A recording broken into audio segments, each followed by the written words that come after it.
Alright, let's go ahead and get started. I really want to get some night shifts today, and it feels so bad how I have zero control over that. I would like it so much. I just really like the whole aesthetic of Night Shift Frozen Swamp, but like, you just never get to see it really.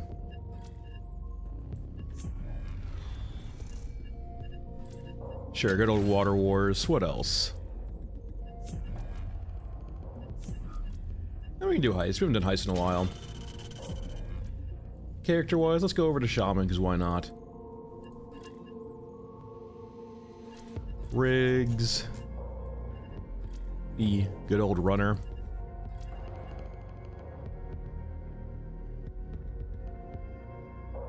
Do I want to go unsilenced? Maybe. It just got such a cool vibe to it. That's like part of it too, right? Why I don't really like silencers. Is there's so many cool looking guns you can't really use because like you're being just punished for using a silencer or not using a silencer. There's no way I need that much ammo, right? I will die way before then. 450 seems fine. Alright. We're not doing clear skies, so we're fine in that regard. Ooh, we're doing Water Wars, though. Unsilenced gun in Water Wars does not probably work very well. We'll risk it. We'll see how it goes. Maybe we'll bring some turrets. This is not gonna go well.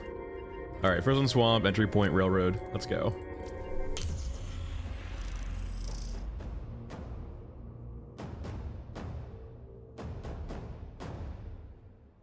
The problem being is that the water scavs actually hurt quite a bit. And so attracting all of their attention via an unsilenced gun is not wise. But we'll see how it goes. Night shift, huh? Huh? I summoned it. Every run tells a slightly different story. At the current pace, what I have learned from our sample size of 1 is that bitching about night shift summons a night shift.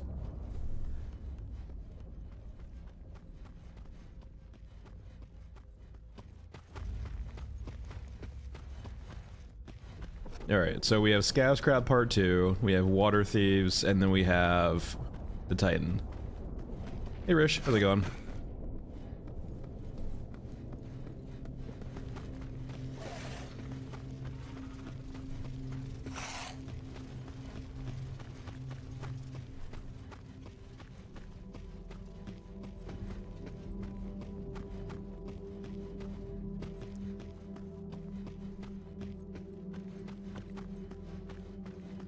What the hell are you? Scrambler? Oh, yeah, Scrambler. That are just broken cyborgs.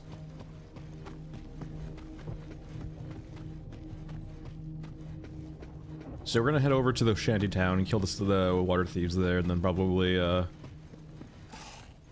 guess head to the Titans and head to the train yard. We probably don't need to go to the injector set at all. Alright, let's start heading over that way.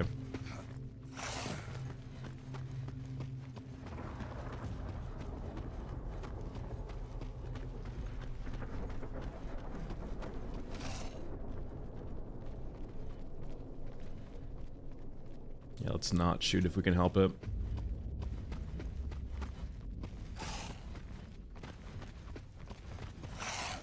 Nah, we're probably gonna have to shoot soon. You see nothing.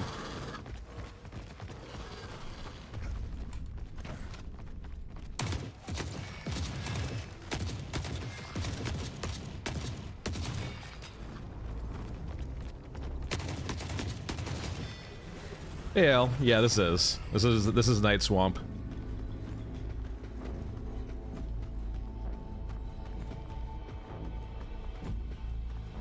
Everything's on fire. Though with very work in progress fire effects. Hey Blood, how's it going? Hey Prom. We have this banging soundtrack.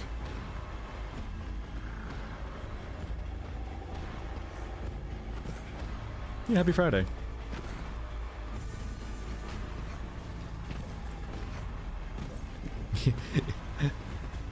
Yeah, J-Mouth is probably the only night shift we're to get today, but you know, I'll take it. I'm happy. Though sometimes night shifts do come in threes.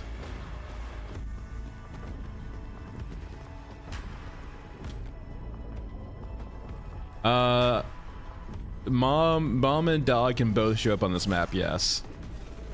I'm not sure if they always do, but they definitely can. And sometimes in spots you don't necessarily expect.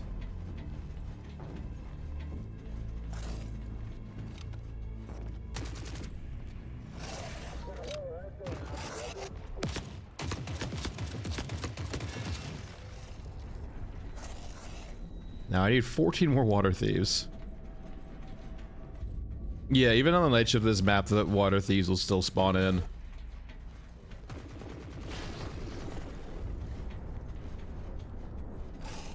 Granted, they don't usually live for very long, but...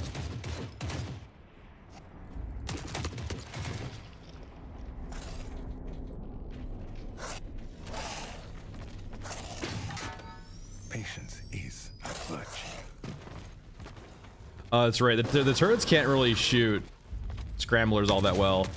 Oh, come on, already? I just brought that in.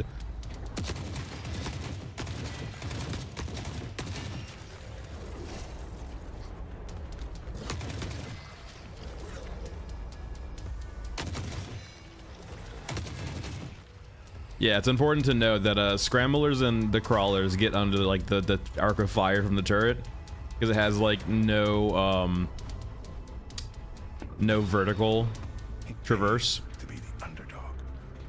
They basically can't aim down. Let's just put you guys here for funsies.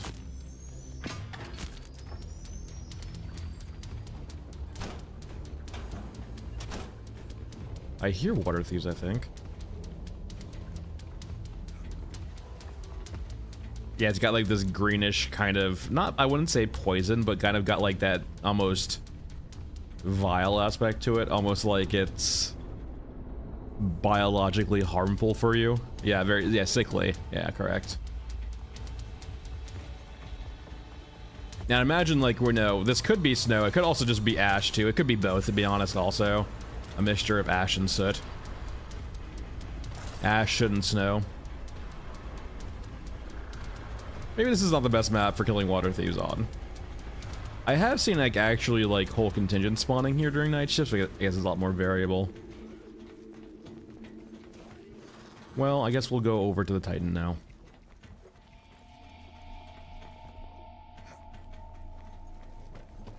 We'll kill the water thieves later.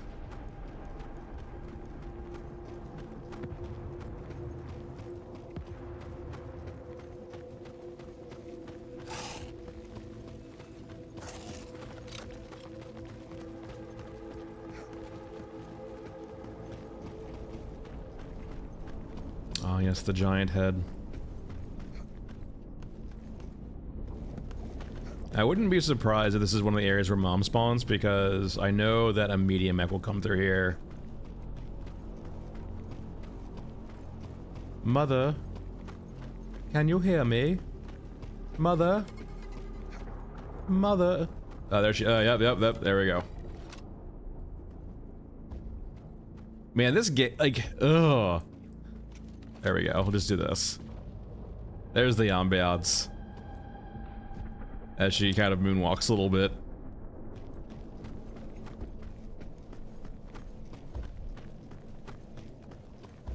No. Bad Michael.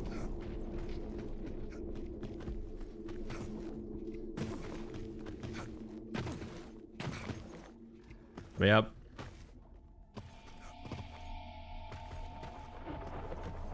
Yeah, they do. Then the cultists too, really.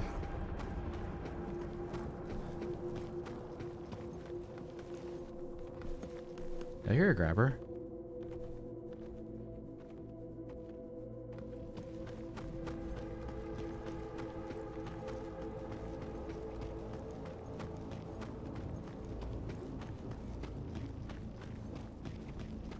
Yep, yeah, I do.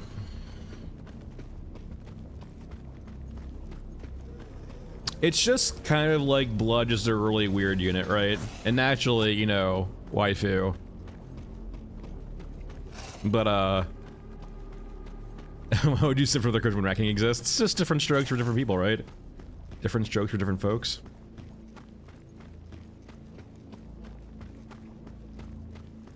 Maybe. I imagine AL, it comes down to that we're missing a bunch of night shift units for Europa. Like, for example, they're assassins who are cloaked. That's probably a pretty big factor right now. Is like the shift, like the troops we have for Europa are all like kind of their mainstay non-specialists, who wouldn't like last very long if at all on night shifts, so they don't get deployed there.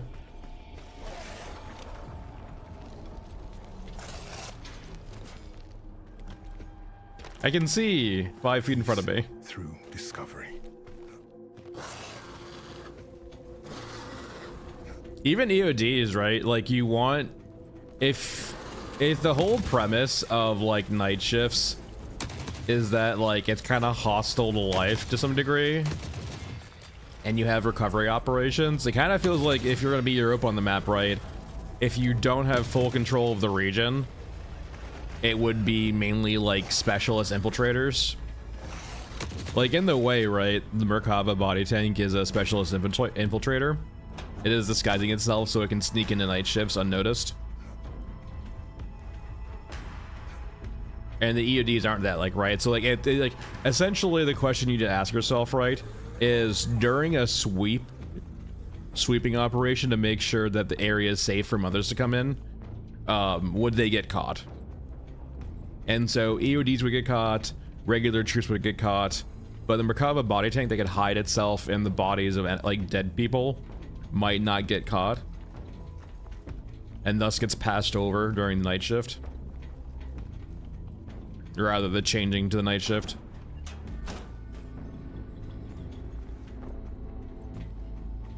AL, they're about the same.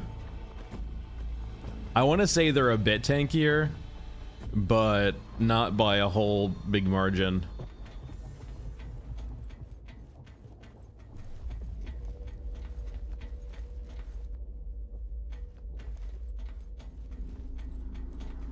Is it actually? That is actually genuinely curious because, all right, so here's the thing. If you come into here during the day shift, it is pitch black and you cannot see. But during the night shift, the lights actually work and there's like a low level ambiance inside. I feel like certain areas of night shift should be pitch black and require a light. That's so weird. It's darker during the day than it is at night.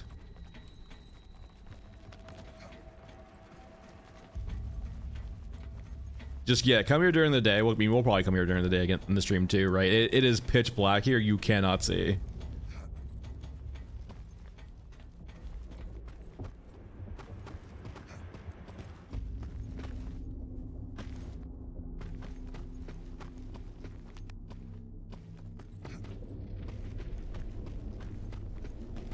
I wouldn't be surprised. Well, like, that's the thing, right, Al? You wouldn't, if there was ever a point where a medium mech was in the same AO as a mother, there's been a colossal fuck up.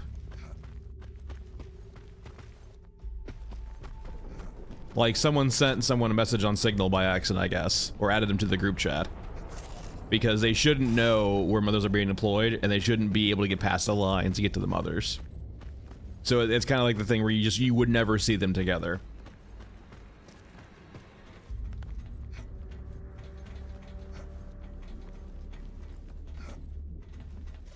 But like that, and like for that reason, right? Yeah, almost assuredly the medium max would like wreck mothers. But that's because mother is like, remember, like Mother Courage is like an SCV. She isn't a combat unit. Like when push comes to shove, they have an attack animation. They can use a melee, but like they are not fighting units. They are like ambiance units slash, you know, logistical units.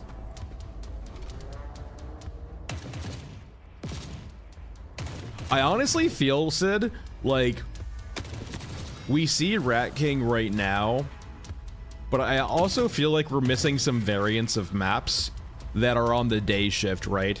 So right now we have day shift, which are always battles, and then we have night shifts, which are always like recovering operations. There's probably a gray area, for example, where Rat King would probably reside, where it's a day variant, but like it's not a heavy populated map, right? I mean, that's the theory, Sid, but we don't know. Like a sentient fungus that's taking over a media mech. But like, it could just be a rogue AI too. Like, it could be so many different things, right? Like or rather, it's like a symbiotic relationship between like a fungus that repaired its like core, along with an AI inside of a mech that's kind of evolved over time. That's kind of the whole stick with Europa, right? Is that they do have AIs that can, or they have intelligences that can progress to being kind of an AI, but they always get wiped before they get to that. Yeah, no, like the AI going rampant, right, is almost assuredly the case. Yeah, 7. And like that's kind of why, for example, Europa wipes their medium mechs or wipes their AIs, is to prevent that rampancy. But like, and to give you a dig, right, like Gunhead is basically a virtual intelligence gone rampant, right? It's glitchy and stuff like that in that regard. So rampant doesn't always mean bad, it just means basically the point where like you can no longer predict its programming. It's broken free from its, no.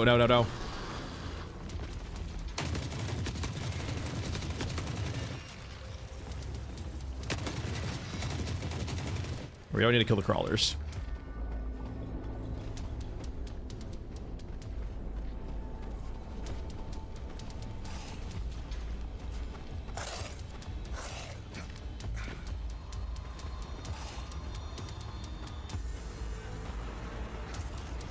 I mean, I'm sure we haven't. There is almost assuredly the case right now, right, where like Europa is gonna get gunheads, right?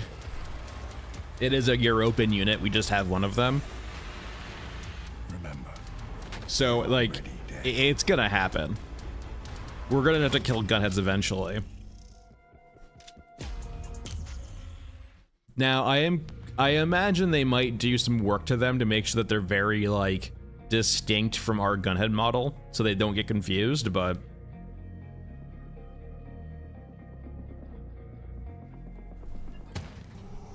considering we have our gunhead and there's also gunheads here, let me go ahead and buy them, I guess. Let me buy my upgrades.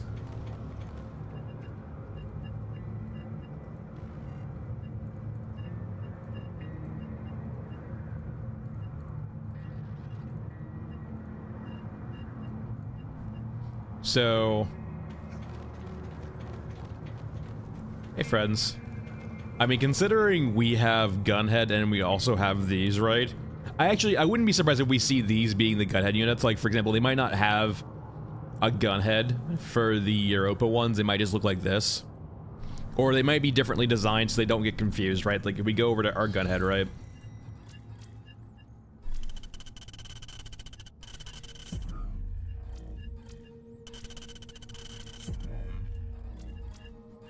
So, like, well, first off,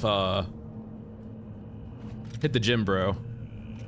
But no, like, I think we're the same, but we're also, like, a bit bigger and also have a gun for a head while he's just wearing a hat. So maybe, like, for example, the way you can tell is they might have M60s or different helmets on or different heads on for the gunhead units for Europa.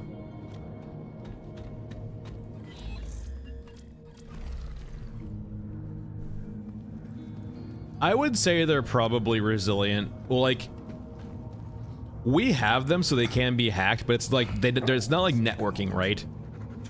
They don't have networking. You have to directly interface with them. And so if you knock one out and then try to hack it, sure. But you also probably have to repair it at that point. I imagine Duffs, well, like, they're gonna be really scary, right? Because the whole thing is they're gonna have a lot of HP. I imagine that's gonna probably feel pretty bad. Well, it's very weird. if they create a Gunhead NPC unit, I can see them making it a lot tankier than the Gunhead we have.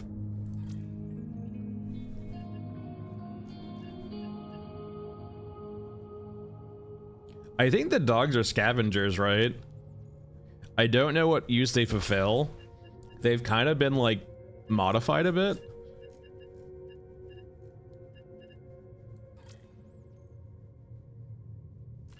Let's go P90 actually. Are we to the point where we're doing a no silencer stream? I don't think we're to that point. I want to keep the option open, but also, my God.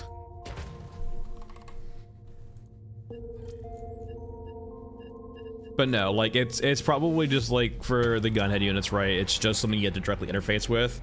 And so if you want to like capture one, you have to knock it out first, which is probably its own endeavor.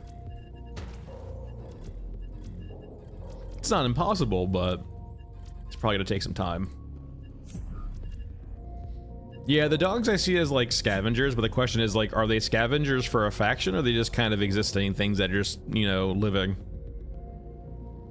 Weirdly enough, right, it could be almost sort of like a logistics unit again. Maybe they break free though and go do their own thing after a while. It's really hard to say, right, with the dogs. Like, they're just basically Dobermans with docked tails and just like, hold on, let me get to a non-lit up gun. Not on the goddamn metal. They have like, their skin is like modified, right? Where they kind of feel like they're definitely cybernetic in some regard, or cyborgic. I don't even know what the word is. They've been modified, along with their eyes too. Like, is it even actually just like a real dog, or just like a modified robot to look like a dog? It's probably a dog, just with. But what's going on with the skin though? Not. All right, we're taking you to the vet. You have to get your bladder checked. My God.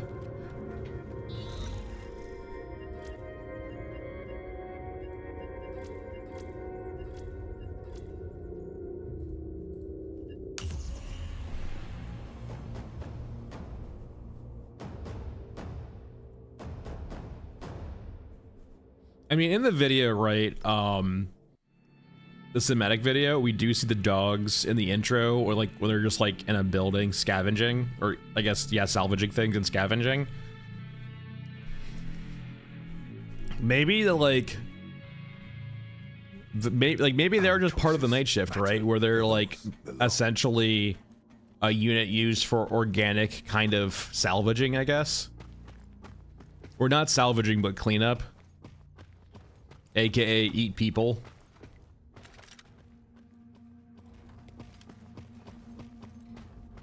So like, for example, we don't generally see a lot of like biological remnants on the maps at all. Like, we'll have this map, right, where like Europa collects bodies to you know, turn into, you know, Soylent Green. But we don't really see bodies anywhere else for the most part. We haven't seen the map, like, they are in the sewers, but on the surface, right? We don't see a lot of bodies, so maybe that could be their purpose, is like they go around salvaging things. Maybe we'll see packs of dogs in the future in the sewers eating bodies.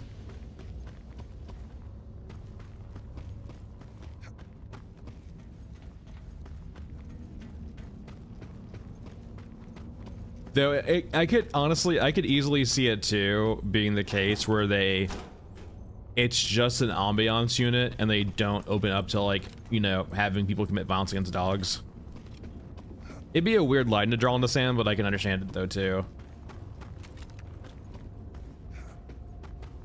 Like, we're okay with this, but shooting dogs is a no.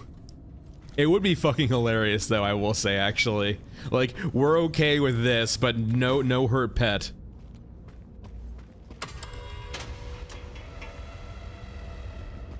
Eating people, okay. Mass extinction, okay. Everyone dying, okay. Shooting a dog, no. I mean, John, it makes actually kind of a bit of sense, right? To keeping the innards clean.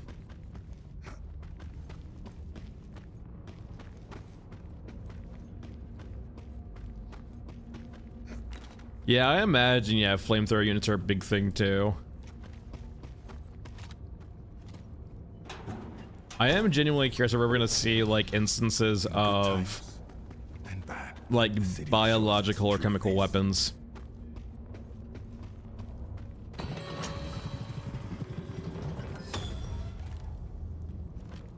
Yeah, the tribute. You kill a dog and suddenly you don't even get like, you get like an assassin unit coming after you. All signs point to this. Now bring it home. All right. I guess we'll pick a big explosive. It's pretty empty in here right now. Peace through discovery. It's kind of crazy how like, well, I guess we probably have like a pretty calm variant, but like when you don't pick up some of the quests for this map, it chills out a lot.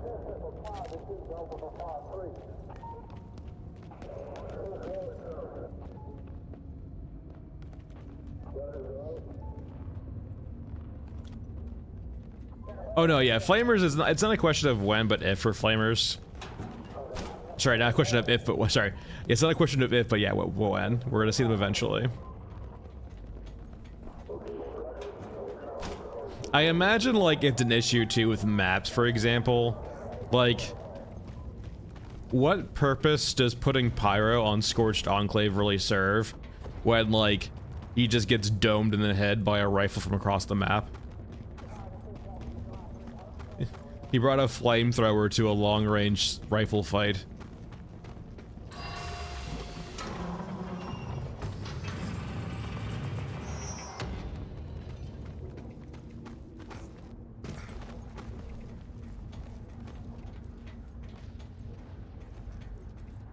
Oh yes.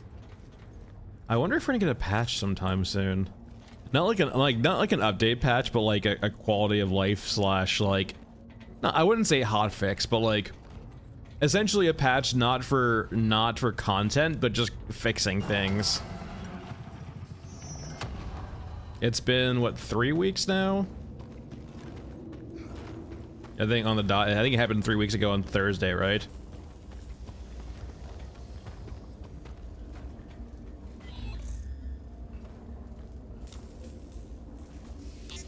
Yeah, monthly. Well, monthly for like big patches, but for the most part, right? I was thinking more of like, not like a content patch, right?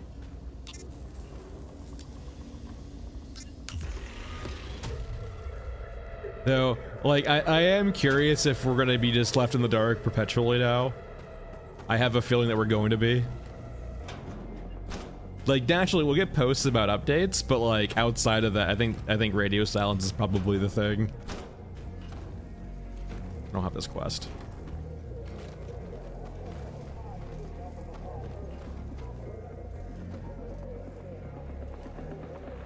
You're an abomination. Also, these modeled here. It looks like they are. It's such a weird thing too, right? I think the medium mech units, they still have missing textures here and there, despite that one being fully textured. Essentially, the quad guns on the medium mechs that are active seem to have no texture right now. Well, on that one they do. Granted, you know, static prop versus, you know, actual unit, but still.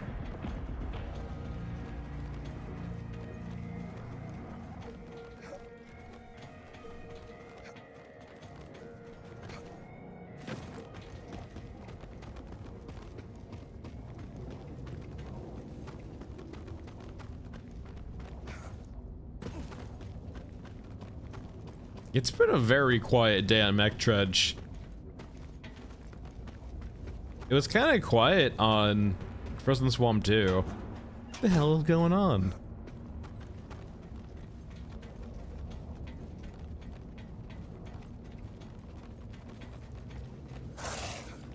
Yeah, I have no idea, Hyper.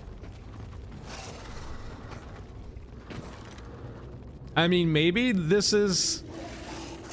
I don't want to assume it's the case, right? But like, I was kind of just thinking, you know, the guns are heavy work in progress. Get them out. Like, well,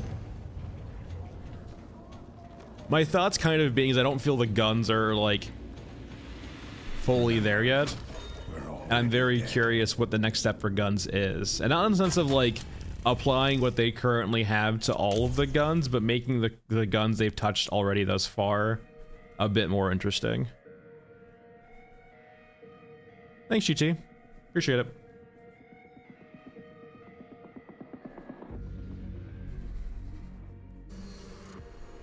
I mean, we can tell. Hey, that's nice. I just bought them too. Oh boy. So regions wise, right? 1, 2, 3, 4, 5, 6, 7, 8, and then we have a total of 10 on the map. Quest wise, it's hard to say. Let me go on private real quick. Quest wise, let me think. If we include Lordos's quests, which don't function like normal quests thus far, man. I would say each map has about 5 to 6 quests. So we're probably in the ballpark range of 50, but add like another 10 to 15 on top of that for like generic quests that can be done on any map. So I'd probably say we're in the ballpark of like 60, 65, 70-ish quests, including Lordos, most of which are repeatable.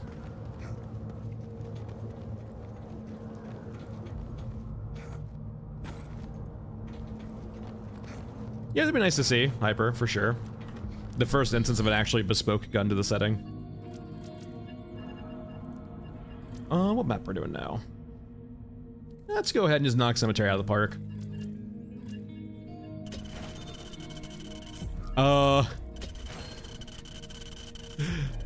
Michael, I would love that. I would be surprised if that ever fully comes.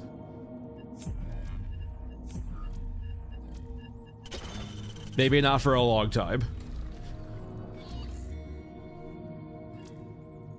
I have yet to see any instances of them trying to balance or just kind of like mess with the economy slash the whole item system of the game, so it doesn't seem like it's remotely close. I feel it's necessary, like you're kind of saying, you're alluding to, right? But man, it feels like we're very far away from that.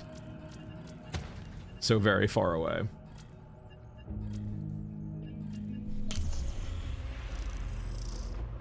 Yeah, that's true, Hyper, right? There's so many different routes of doing it. And then this first step was critical, right? Like getting to the point where they could actually align the guns.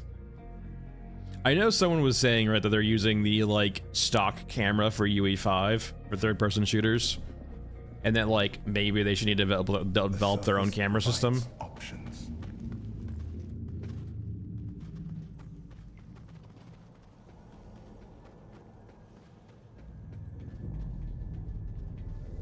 That was kind of the issue, for example, why like the camera was having issues with like ADSing. I mean, it's basically fixed now, right? It's not. It used to have some punchiness to it, but Massman still has the issue with his camera, right?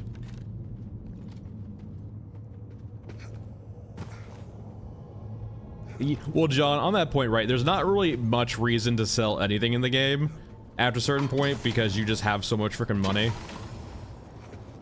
There's no sinks in the game really, right? And so you can just stockpile money, and at a certain point you're just not even worth selling anything anymore.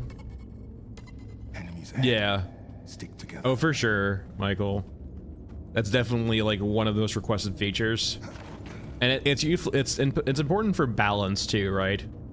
Or just gameplay. Like it's important for quality of life, but it's also important for gameplay and balance because it just creates. When you have to approach every fight from like a right-handed corner, it's a real rough. Hey, Delta. Yeah, I mean, I said that before too, like Hyper. I still think the current guns we have need like a visual pass, along with probably just an like aesthetic and like sound pass for like just. I want them to feel like dystopian guns in some aspects, and not just mill surplus.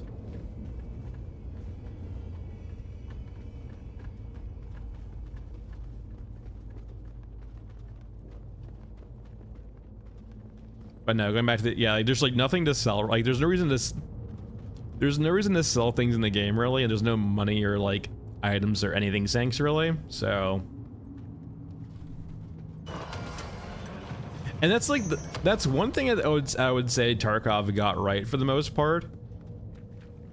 There's not really instances in Tarkov where you can get loot where it doesn't have at least some property to it, right? There was definitely points in time where like you would just have vendor trash, but they've done a very good job with the hideout of making sure that if it's found in raid, it will have a use. And like the only items that are just purely worth like money in Tarkov are usually worth quite a bit. And even like Bitcoin or the coins, right, they're mainly used as a currency form. They still can be barterable. It's kind of to some extent too. I've always wanted this out of Tarkov, for example. I know they never did it, but like I always thought it was an interesting way of doing it, is just removing like necessarily the currency and moving over to like a full barter economy. Or perhaps like, and like naturally the way things usually work, right, in economies is if you do not have a currency, one will be invented. Because people do strive, like you can see it historically, right? People do strive to have some like medium in which to transfer things to be redeemed elsewhere. Like money will by nature pop up again, right? Even in a full barter economy, you know, people will eventually create a medium in which to like gauge a transfer of goods. But having that grounded in the lore with like, say for example, in Tarkov, right? Say if you were full barter economy, maybe one of the items that's common enough that people like, you know, and useful enough, right? People, you know, turn into a currency is say like circuit boards or cigarettes or something, right? Like that, right? And so that becomes the new currency, right? The new way, the new generic transfer good. And like having that present in your lore kind of, I feel, adds a lot to it. Some just generic global currency doesn't make a lot of sense, but some like very useful barterable good that's has sufficient quantity to be used as a currency makes a lot of sense.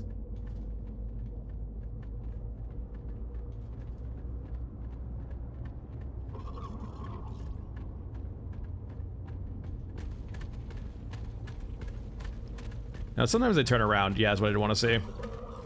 Keep your eyes on their movements. We can pass by if we time it right. I don't, well here's the thing though, I'm not sure if water is that scarce, right?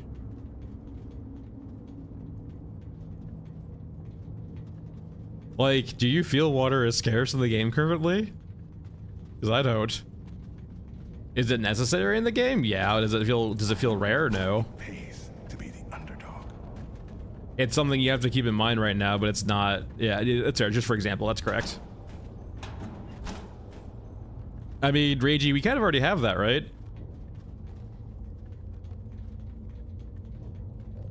With Mother Courages and Grabbers. And like maybe just like it's not necessarily supernatural, but it is like kind of that getting to the point with like dark technology where it kind of blends supernatural with groundedness. And we kind of, yeah, like if you look at the game closely enough, I think there's plenty of supernatural elements, Reiji. With like the eclipses on Ashen Mesa. And then just kind of the weird lighting in different maps too, like Stairway, and then we have the weird architecture here and there, and then just the units for Mother Courages and Grabbers. Yeah, like Metro 2, right? Metro understands, like, there were like, Metro was a book, right? So like the author naturally came up with the idea, like, yeah, like people are going to invent in currency, and so what's valuable in this Metro? Bullets that, you know, actually work. It makes a lot of sense, right?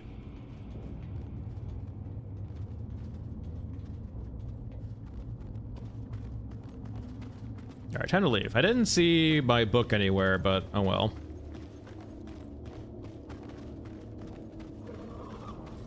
But no, I think, yeah, just having that, like, kind of currency is meaningless right now, and it would be nice to get rid of that. Just because I find, like, the full barter economy really interesting in how you balance the economy of a game. And like, one thing you can do too with such a system also is you can create like, you can create ways of acquiring items that aren't that aren't efficient, but are still valid ways.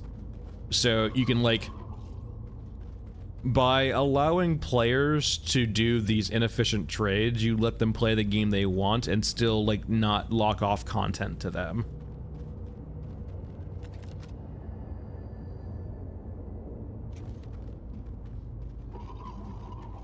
And you reward them, for example, maybe doing something they're not comfortable with, right? Doing, you know, something that's a little bit scary, perhaps.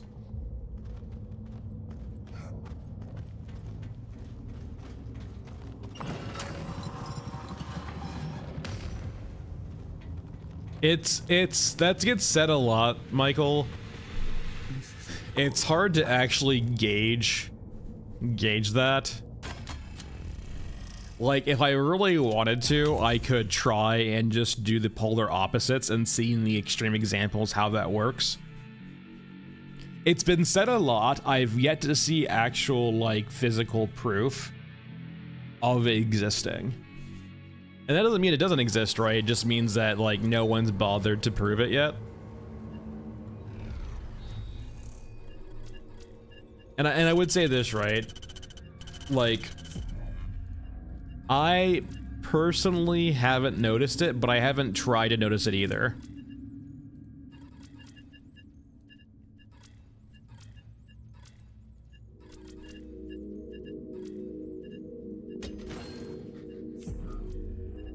And it feels weird too, right, with that quest. So, for those unaware, right, essentially what Michael's alluding to, right, is that your reputation affects the aggro time on units, like how aggressive they are at noticing you. With kind of like the concept being that they care much more when they don't like you than when they do. But that kind of almost alludes to the fact that they always know where you are when you're on the map, right? Like, they know you're there, they're just kind of ignoring you because they don't care all that much. And I think that's that's what it feels to me, right? And I feel that that's dangerous to set up currently, or dangerous to have that be kind of the case, just because it feels a bit weird how things like suddenly go from caring to not caring real quick.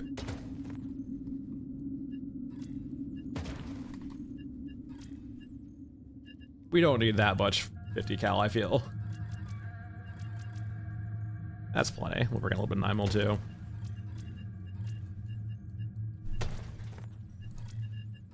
Medbay, Whispers, yeah.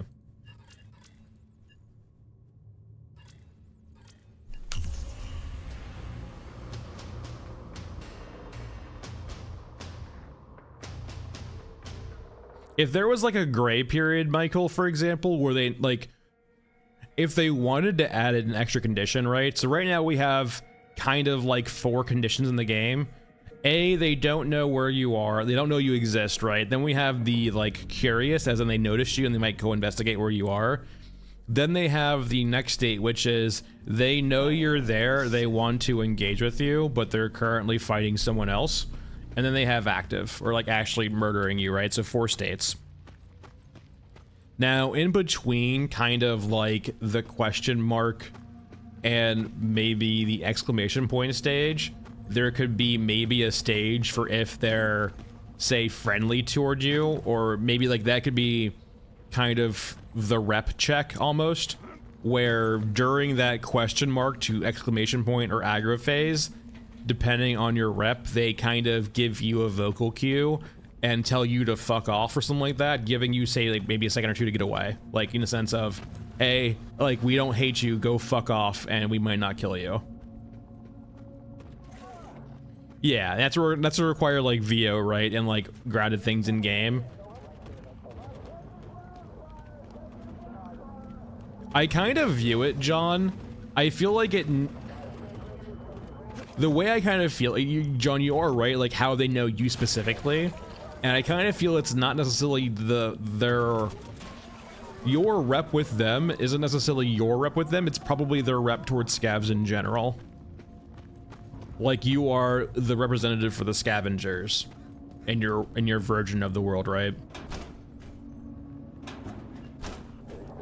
And it'd be cool, right? For example, like things you can do with your innards because you are kind of acting on the behalf of your scavengers, affecting rep too, right? Like certain upgrades or choices you can make affecting your rep also. Hey Tyrone, it's going well, thanks. How are you?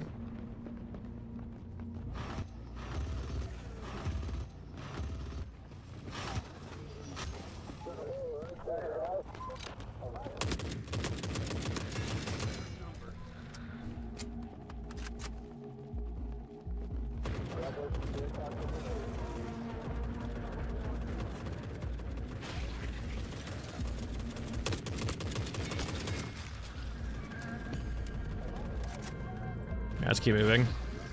But no, I kind of view you as acting on scav kind as opposed to just them knowing you in particular.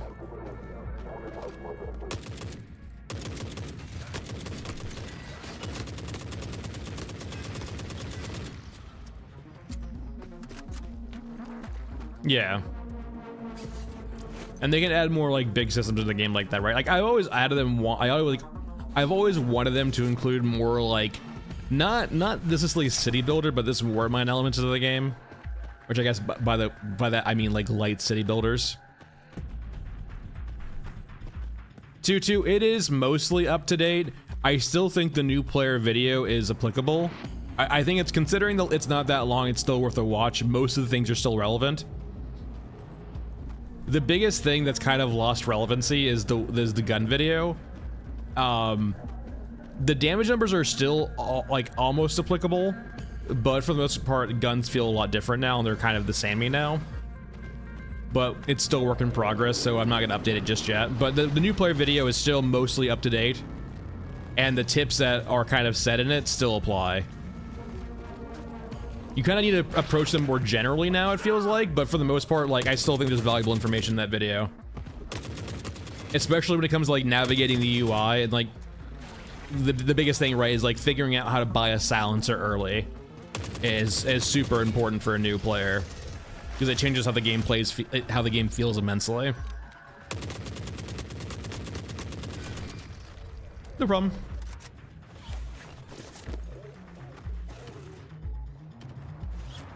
Nice, Tyrone. Have good raids.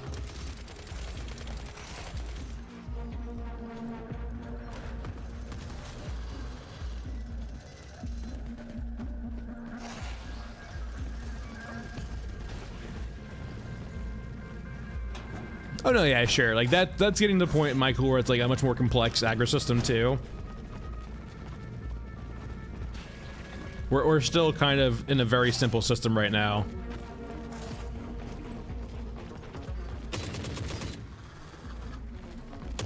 Like I don't think we're ever gonna approach like Red Dead levels of like, you know, aiming in someone's face has them suddenly like act hostile to you.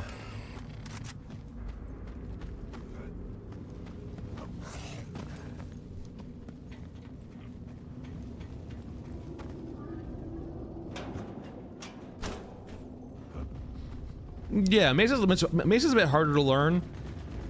I do actually have a video on Match and Mesa going over how to like, I don't really go over a route per se, but I go over the map. Scorched Enclave is pretty simple though. I would just say with Scorched Enclave, always spawn at Graveyard. Graveyard's the only good spawn on Scorched Enclave.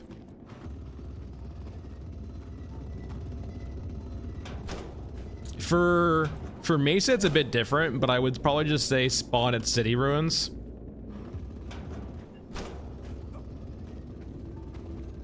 Yeah, City Ruins for Mesa, and then Scorched Enclave Graveyard.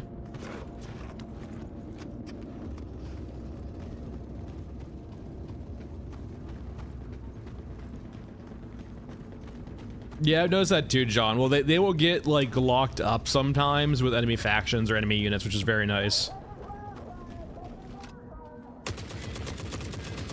They won't always be like suicidally inclined to only target you.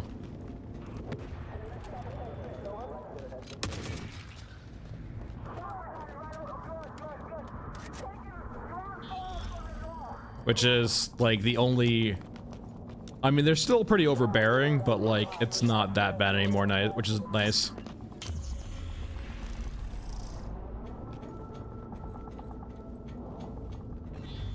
Yeah, we can do an enclave after this.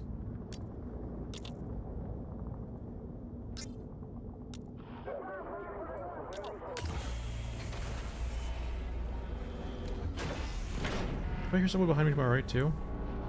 No. Yeah, we're good here.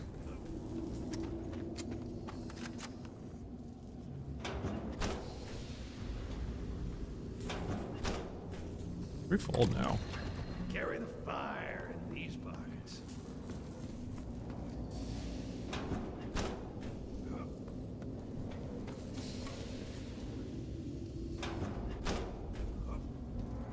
Alright, let's go ahead and leave. We just got EODs. Probably from data caches, I imagine. Is there a container in here? Not today. Hunters, once you like, so with hunter killers, it's basically better off to not aggro them.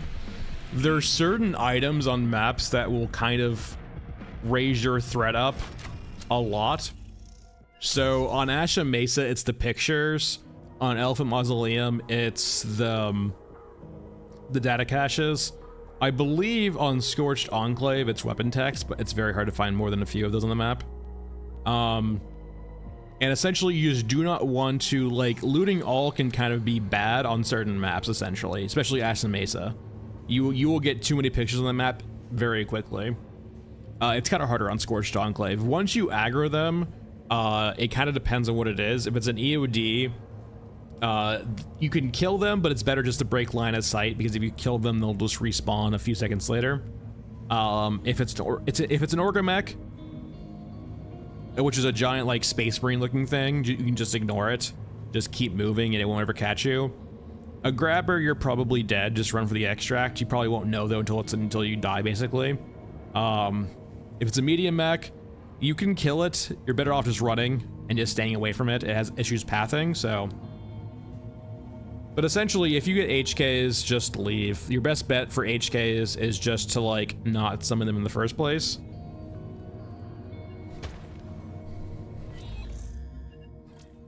I mean, the alternative, I guess, is you can just have the Space Marine, so you just put sandbags in between you and the Space Marine, and then just laugh. Alright, let's do a Scorched Enclave real quick. Yeah, we're gonna bring a silencer for this, because Scorched Enclave is hell without a silencer. Where's my Ake?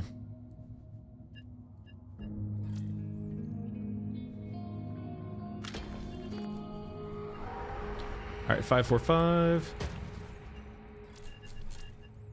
So we're good here. Quest-wise.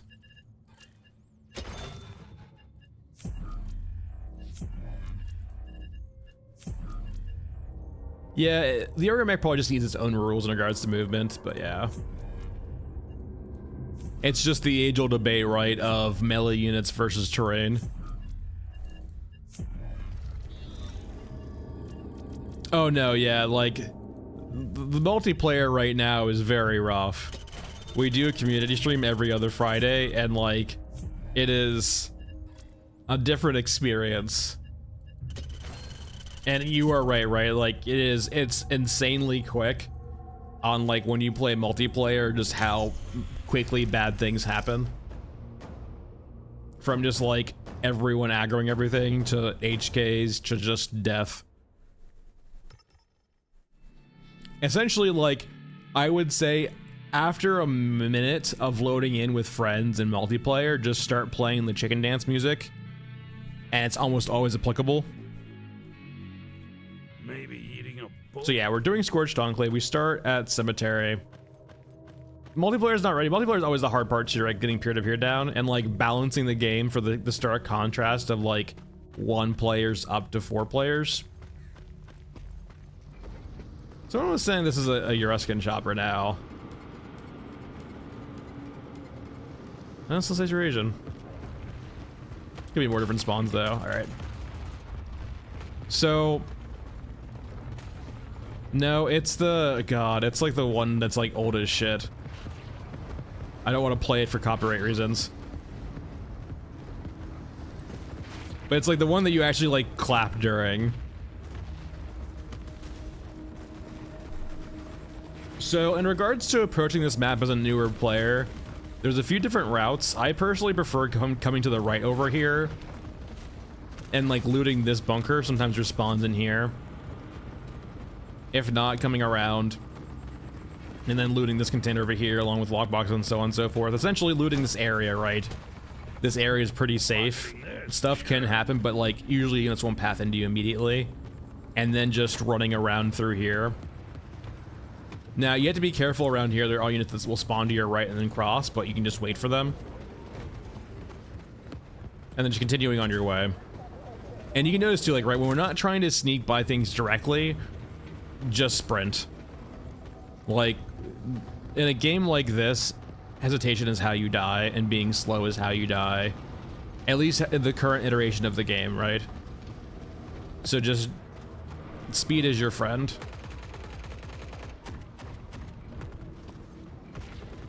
And we'll loot around here, and you don't have to come up here. I usually come up here regardless. See, I can just like run past these guys, right? Because they're fighting someone, right? If they weren't fighting someone, it'd be a lot more deadlier to do that.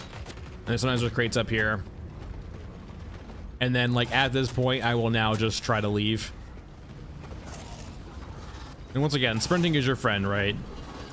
With the current system in aggro, just running by things is almost the best bet.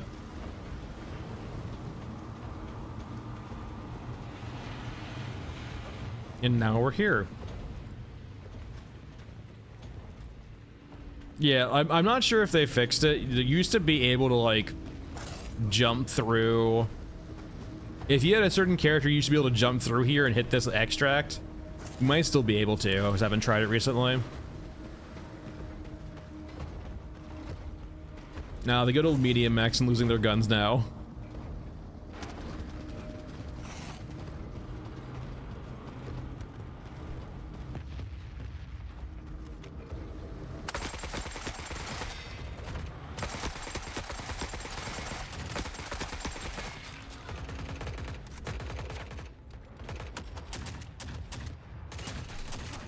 Quiver, you already know I do.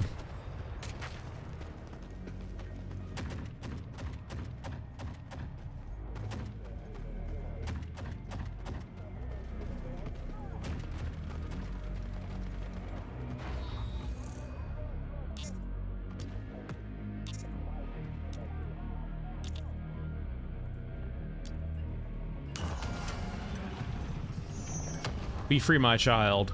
And by be free, I mean don't actually be free, because you'll just die or just get stuck. Where did he go? Where the fuck did he? Oh, he's right over there. Okay. Are you gonna make it out? He might be a cyborg. Yeah, it's always a crapshoot if he's actually gonna like live or not. Ow! I'm sorry. God, fucking snipers.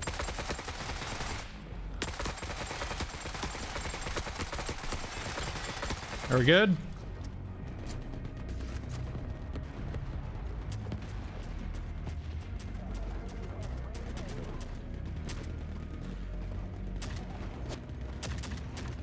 No, I've seen other paths that don't work too.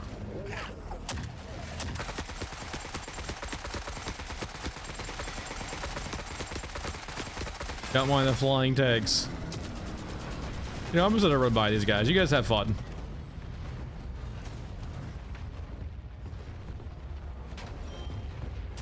I think it actually completed. Holy shit.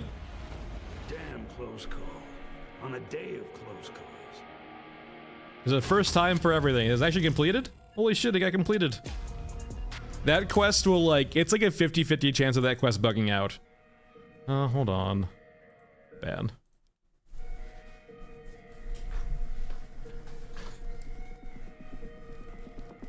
Hey Trooper, how's it going?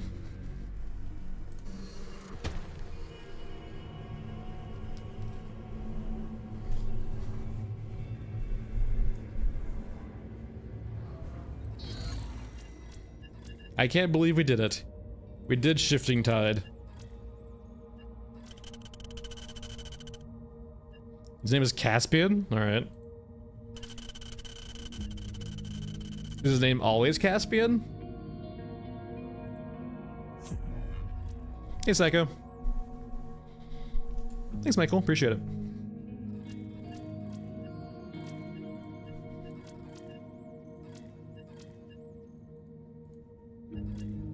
All right, let's go over to Scav Girl for a bit. Let's be fast and have bad rigs. Very bad rigs. You can't even use enhanced rigs without upgrading Scav Girl. My god.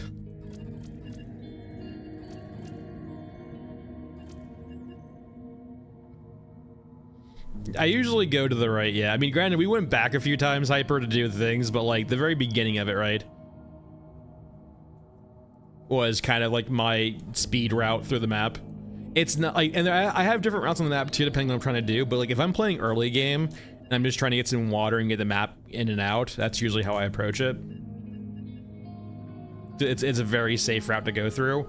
The left, like weaving through the trenches is pretty good in regards to getting loot, but when you're early on in the game, you usually have this piece of shit rig, which means you can only loot like a few containers and then you're full, especially if you want to bring any ammo at all.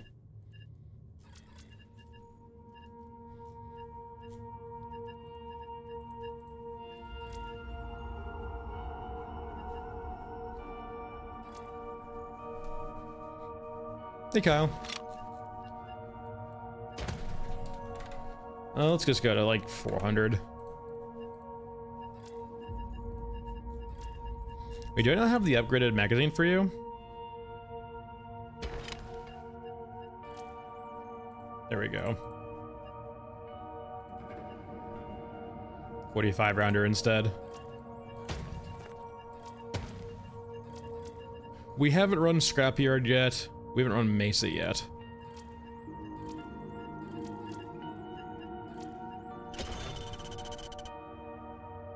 Thanks, Kyle. Appreciate it. Hope you are too.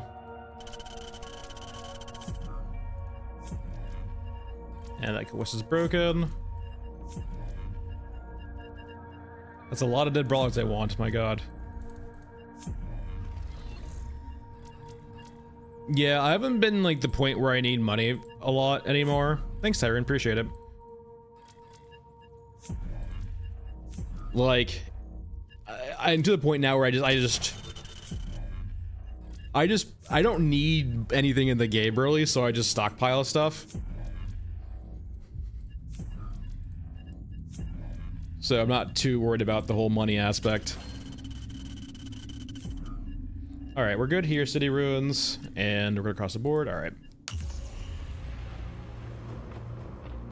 Yeah, like there's so many different ways right now of like, if you need money, of doing it in a way that you prefer.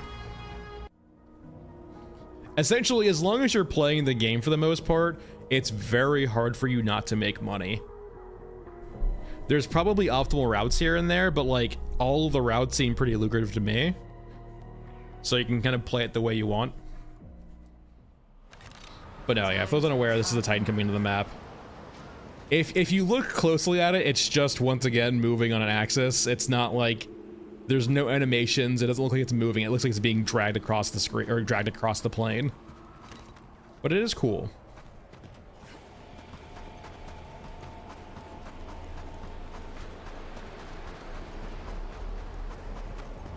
Yeah, I would say like maxing out your innards probably takes about, if you were to like do it really optimally, you could probably do it in like 5 or 6 hours. If you were like, that was your goal, I would probably say more realistically like 10 to 12 if you're not trying to speedrun it. And then for newer players, it's probably gonna be like more like 20-ish.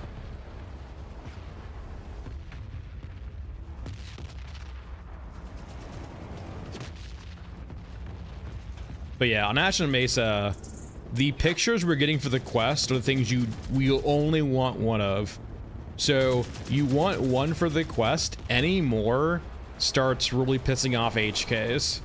You usually only get HKs to happen, I get like 3 or 4 of them, but like, yeah, just be very careful about looting all on this map because you will accidentally pick up way too many pictures and it will make them very upset.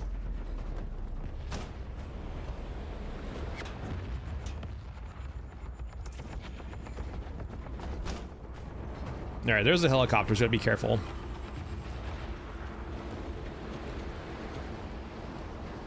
Yeah, like you can force HKs if you want to. Some people were saying too, part of the reason why they changed looting, how it works currently, is to like try to not have instances of you being able to summon HKs from spamming a crate over and over again, but you can kind of still do that, I guess, just a bit slower. Also cows. With their 2 small balloons.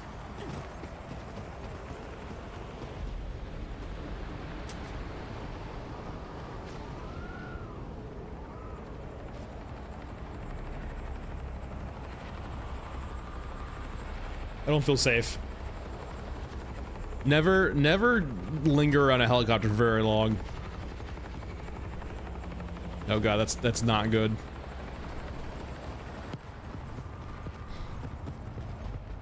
Once you aggro a helicopter, you are just fucked. It's just like DoorDash essentially, Tyrone. Oh god, no, I need to leave. It's angry at me.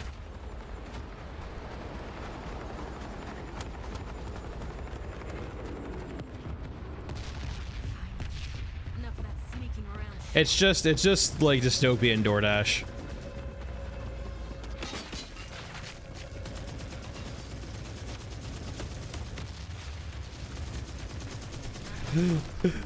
Leave me alone! This is why choppers are the worst. So right now, the choppers have fairly, like, borked aggro radiuses. I wouldn't say borked, but like, they have this tendency to like aggro to you when they're not looking at you. And so from it being down over in like, remember, so it was first in Shantytown, then it was in the plains and we were running away, and then it turned back to the central plains to go fight something, and then it decided, no, fuck you, we're coming back. So the choppers right now are kind of really brutal, and like the problem is too, once you like get any aggro onto them, they almost never break aggro. So they're just incredibly sticky. Truly, like once you feel like you're gonna aggro a chopper, you kind of have to go run inside an area where they despawn, because that's the only way you can get them off of you, other than killing them.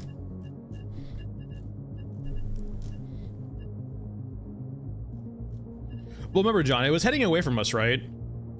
And it was still aggroing, so it's more than 180. It's more like 360. Like, there was that period in the plains, right, where it was moving away from us and then just came back.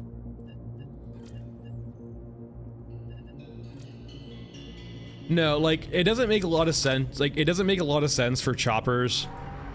If we're being belligerent, yeah, it makes sense for choppers to go murder us. But if we're just running around as a lowly scavenger, it doesn't feel very applicable for the chopper to be that enamored with us, right? I don't mind how lethal it is and how aggressive it can be. I mind how sticky it is in consideration of like what we are.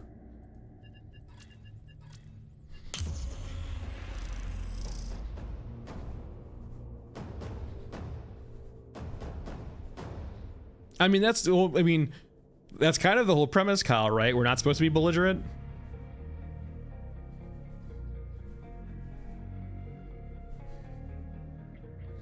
We're not supposed to be that guy.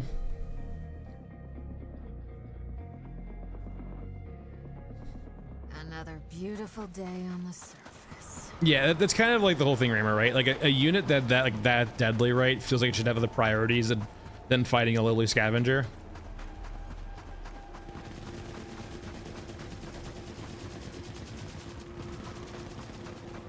Also, I would say too, it doesn't really help either that the like the way helicopters move right now is just, if helicopters performed much more like helicopters and either had to hover or did attack runs, it would feel a lot better. But because the helicopters just like literally follow you and do weird movement to follow that,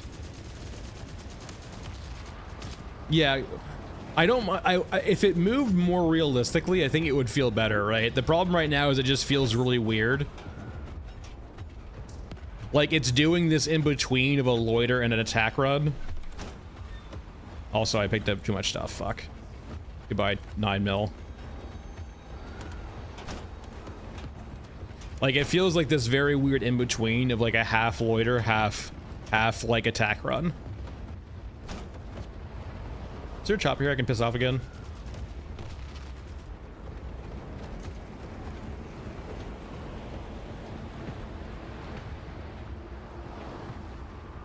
Well, Tyrant, it kind of on that note, right? It depends on if we're not supposed to be that guy. I feel like one way you can approach that is making ammo a bit more scarce. Like, when we can buy 500 rounds per reset, it feels kind of weird.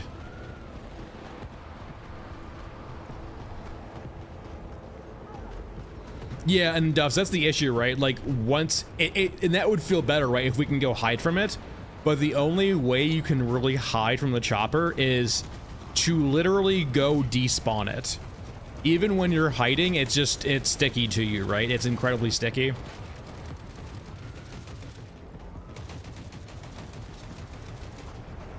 Yeah, like Kyle, it's aspect too, right? Where if the whole map was populated with units, the chopper would not be that big of a deal, right?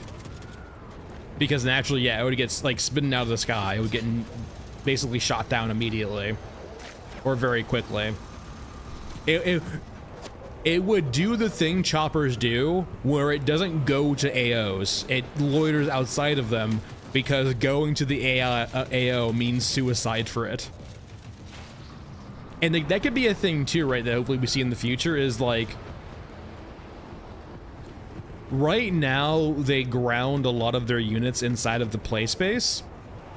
And I feel like they should explore units being outside of the play space and then shooting in.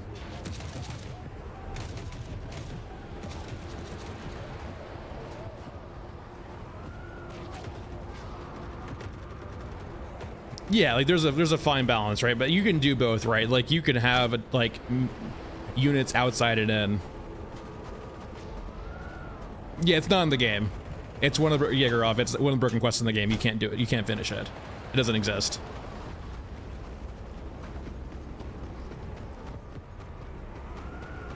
It's a quest you literally cannot complete. No problem.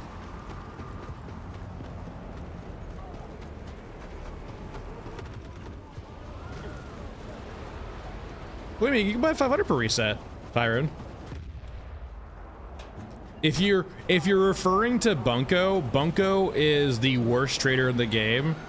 You need to be looking at Aramaki and Grillo. You might not have them unlocked yet, but like those are the ones you buy ammo from. Yeah, Bunko's a piece of shit. I generally question why Bunko's in the game.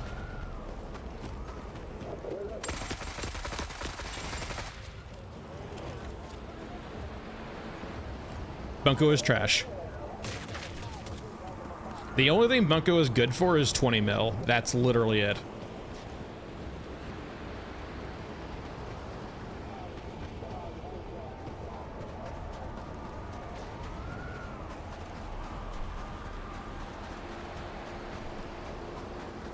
Yeah, Bunko is like literally the worst trader of all time. Remember, we're already dead. Now, to be fair though, Bunko is only bad in comparison to the other traders. If like... Alright, so... I've recommended this before, but before we had water changed, right? I want them to move to a day system where like one raid during the day and one raid during the night is a day, right? Yeah, Evan Nudgels, that's basically where I'm going to, right? Where you can balance the traders through resets, right? So say for example, like if we have an in-game day, right? A day and a night shift, these other traders might only reset every, say, 7 days in game, while Bunko might reset daily, right? And that's the trade-off, is that one trader resets very quickly, but doesn't have a lot of ammo, but one trader resets very, these ones have a lot of ammo, but it's reset very slowly. But when it comes to ammo, right, when you're coming like to 5.56 and like 5.45, you can buy 500 rounds at a time. Every hour you can buy 500 rounds. And when you can alternate between 5.56, 5.45, and 7.62, you generally do not have issues, right? If you're blowing through 1.5 thousand rounds in an hour, you're playing very aggressively and you're not getting any ammo back from your raids.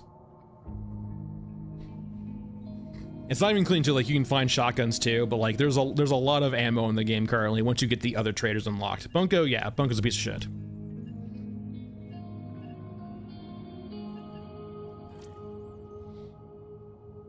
Oh no, yeah, buying it's rough too, Kyle, because yeah, I mean SKSs are still really cheap in the States comparatively, but like if you look back like 10, 20 years ago, you could probably buy an SKS for like 100, 200 bucks at most. And you could buy a shit ton of like, you know, kind of shitty, but still usable rounds for it. Steel cased rounds that are just kind of, you know, shitty, but they work. When you just want to go plinking with a big gun, when you want to go plink with not 22, like, the old 7.62 SKSs were great for that, right?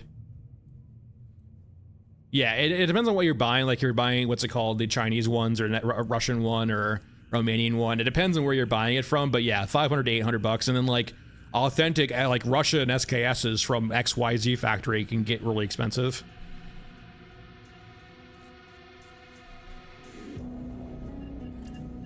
Trust me, I've looked.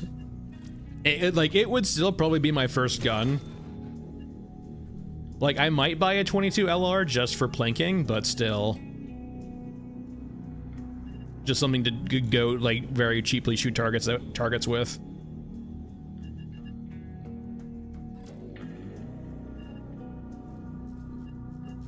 Which is kind of crazy too, right? Okay, here's the thing. Sure, like, I would honestly, to some extent, well, I don't know. I criticize the guns in this game a lot. And I'm like, we have all of these guns, but we don't have an SKS? Get out of here.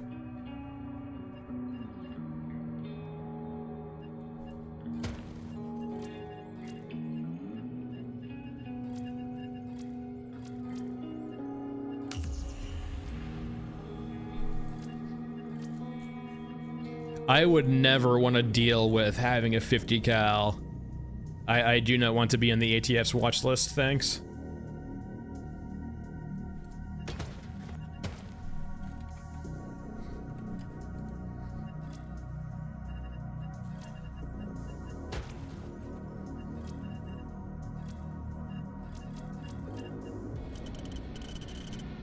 By the way, and also the quest 2 says it's a picture of his partner. But like, if we pick 3 or 4 of them up, apparently we're hated.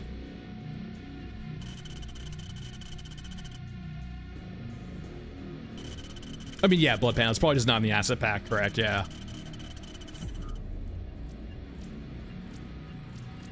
Let's go back to Frozen Swamp. Make sure we bring a drill this time, too.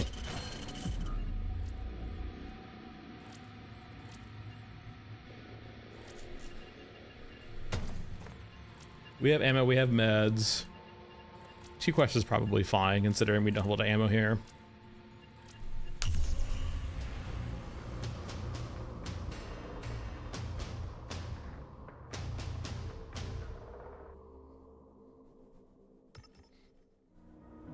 Can you not like go through a process, right? I know that like some countries will usually require you to like be part of a gun club to be before you can buy a gun. That's usually how it works with like a lot of European countries, right? Is you need to like be a part of a gun club. And you need to go through this very arduous process. And eventually you can own a gun, but like it is a very tedious process.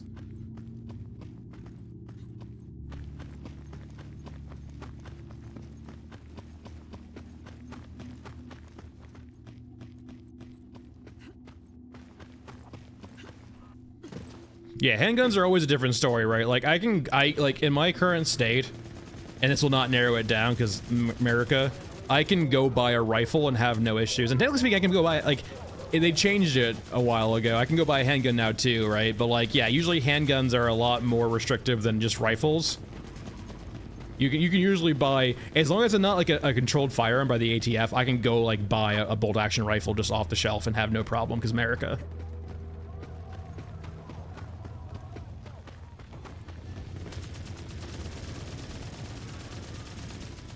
I mean, well, that's a big thing though, right, Raymer? Like, if I'm trying to carry it, that usually requires its own issues, right, or its own things. Like, there's a stark difference in America between like owning a gun and being able to open carry it. Especially, well, sorry, like rifles are a different story, but when it comes to handguns, though, right? Like, open carrying a handgun is a big deal in America. You usually have a concealed carry permit.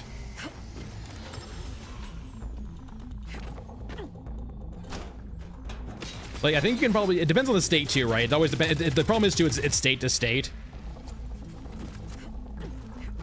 But like, and I mean, open carry in the US is, there's not really a reason for it, right? Like, it's perfectly fine, unless you're, yeah, the problem is it's state to state, right? It depends exactly what state you're in on your open carry laws and what you need for it.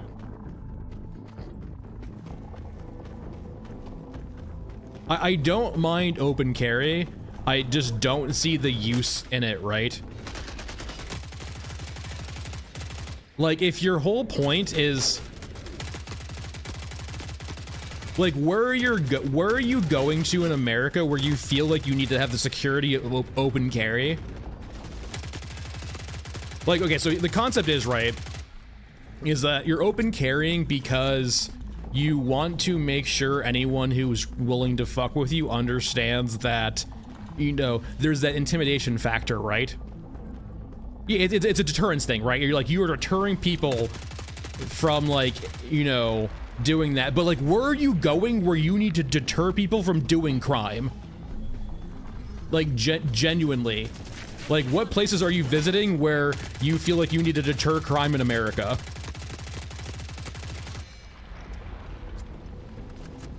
And like, if your point is like you want to have this assurance, go get your concealed carry permit. Because I can tell you right now, concealed carry is a lot more useful than just open carrying, right? Like, if you want to have the ability to think of it this way, right? If I had a firearm and I was open carrying, right? I could not, where I reside in, open carry in my car and that be okay. If I can get to my gun within 3 steps in my car and I don't have a concealed carry, that's a big no-no. That is like, you're gonna go to jail for a bit, no. But if I have my concealed carry, that's suddenly fine, right? So why not just go through the process of getting your concealed carry? All right, we're gonna cut it off here, Kyle. I'm not getting into that. I would like it if when we're talking about, you know, policy like this or just ideas like this, we keep it out of things like that. Because that's been politicized basically.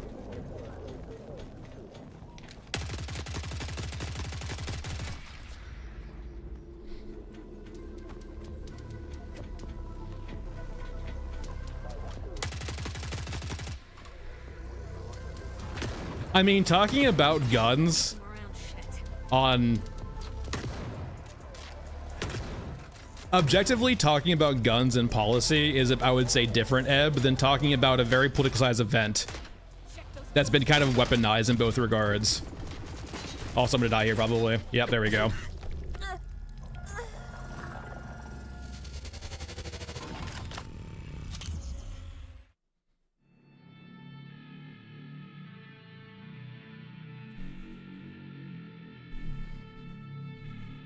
That's the issue too, Scav. Like, Scavenger early game just, like... It's weird, right? As you progress through the game, you go from not feeling like...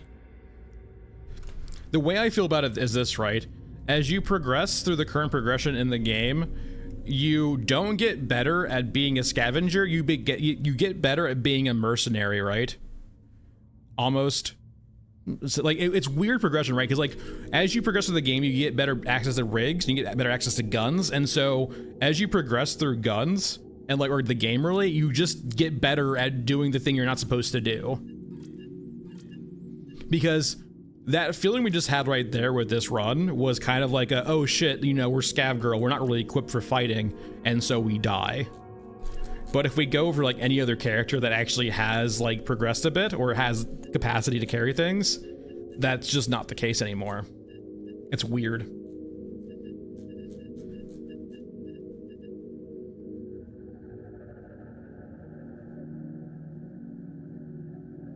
Yeah, Tyler, that's my understanding, yeah, if you're Germany. Yeah, like, EU usually have to be in a gun club for a long time before you can actually own a gun, yeah. And it's not considered a right there, right? It's considered a privilege. You know, you are responsible, so that, like, we are giving you the privilege of owning a gun, and it can be taken away from you too.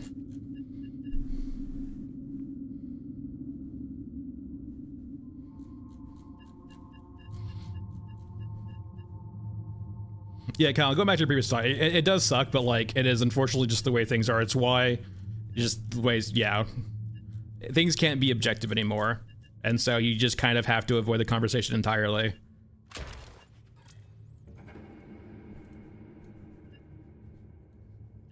And there's way too much nuance to that exact scenario, and the nuance has now been lost from, like, basically from partisanship. On both sides, naturally.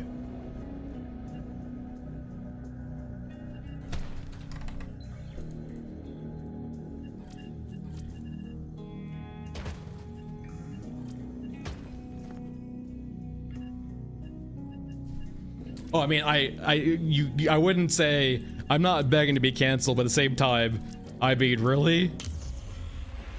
In fact, we were talking about gun policy, basically. And it kind of got into, naturally, as things do, right? It kind of started veering a little bit too far into politics, so we kind of canceled that conversation.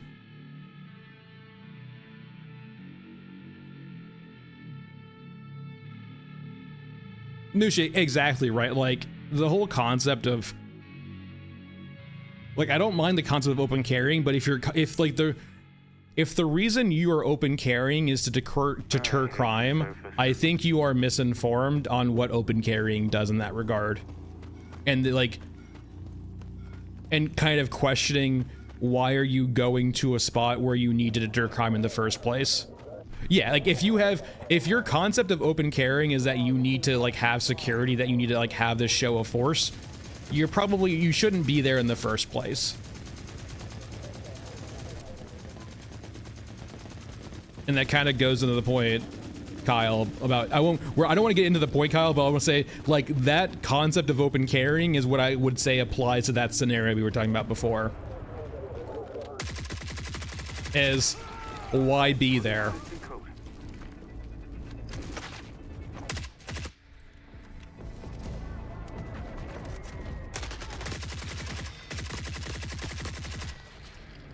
There's vigilante laws for a reason.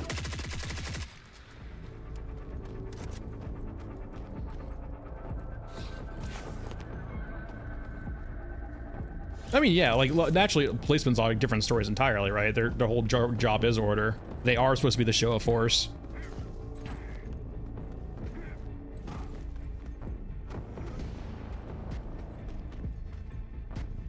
Exactly, Mushu. That's 100% it, right? Like that hits the nail on the head. If you feel the need you need to open carry in a situation, you should be questioning why you're in that situation in the first place. You can have the same level of security. If your concern is security, go get your concealed carry.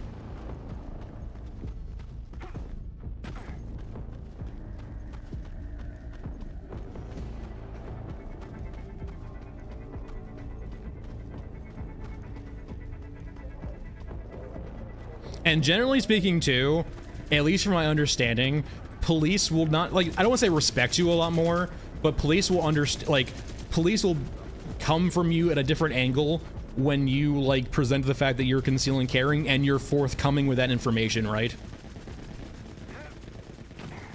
Telling a police officer you have a gun on hand and you have a concealed carry will usually put them at ease, because it usually shows that you're a law-abiding citizen, right? And they can, you know, not lower their guard, but like not feel as crazy or paranoid, right?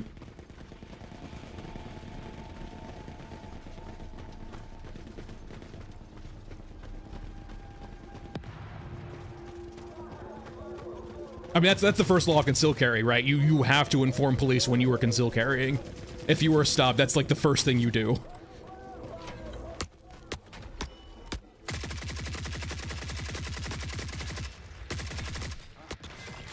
Check those corners.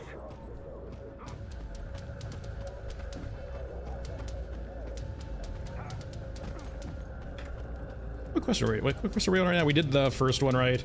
Yeah, scav scrap.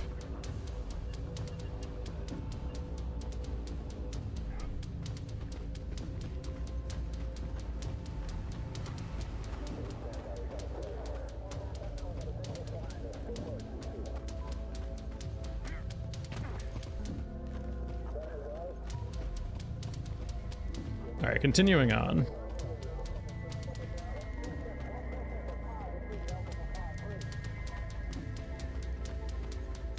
United States is weird. Like, so for our European friends, and I will still consider you friends despite, you know, things going on right now. Despite maybe some rhetoric. For our European friends, right? One context I have to add, right, is keep in mind how big the United States are and how rural it's been for a long period of time. And so with that in mind, there's been long stretches of history, and even today, right, where you can't necessarily rely on police being quick acting. And part of that is from, you know, other things, and part of that's just from distance, right? It takes them a while to respond to you, and it is what it is in that regard. And so sometimes, a lot of times, like, having your own self-defense is a necessary evil when it comes to being an American, when, you know, the police are half an hour to 15 minutes away. And so if you have an intruder, it's really on you to respond to it. As opposed to, say, if you're in a city, right, the police might only be every few minutes away.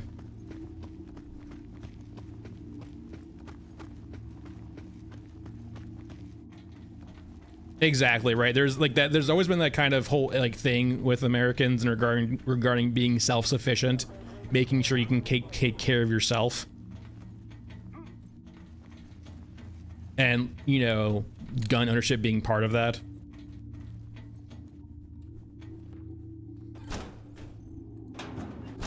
And even people like, for example, I know who are not very big on guns, right? They do not like the concept of guns, will understand when that is like, when you present that kind of logic to them, where people come from.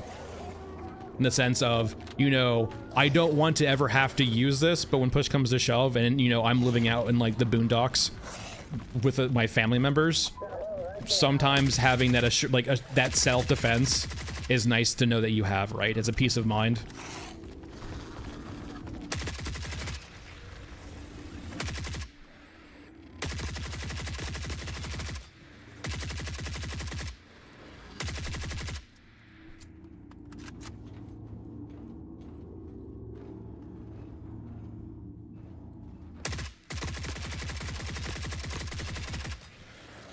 Yeah, if we keep it philosophical, right, that's usually where I like to leave it at, right, is more of the philosophy of things as opposed to policy of things.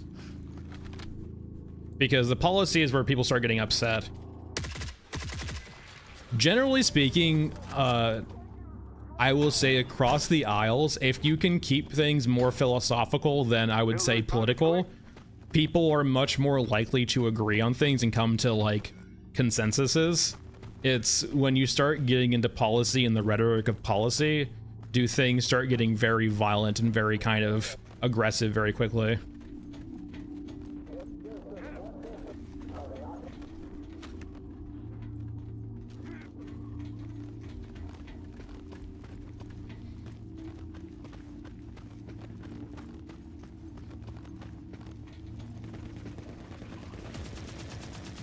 Exactly right. It's like you don't feel like the police can do an adequate job, which is a fair criticism. So like you take it upon yourself for extra self-defense and just that peace of mind, right?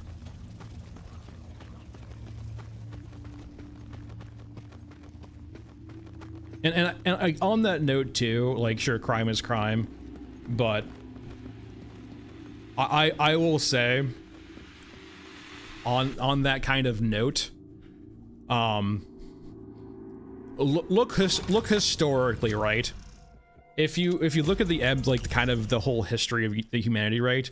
A lot of violence comes from our own imaginations, and what I mean by that is, right, is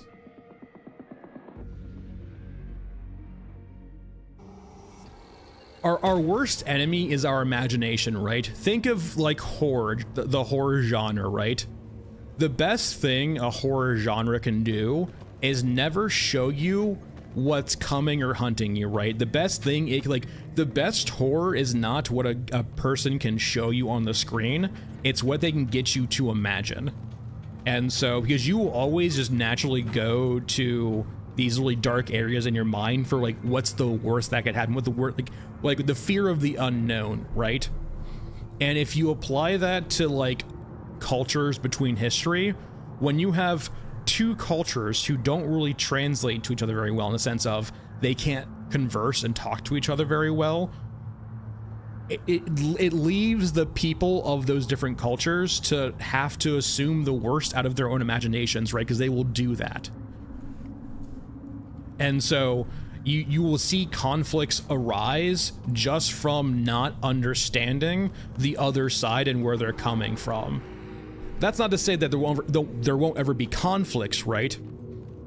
But a lot of interpretations can just come down to you being your own worst enemy, and that can apply to so many different things, right?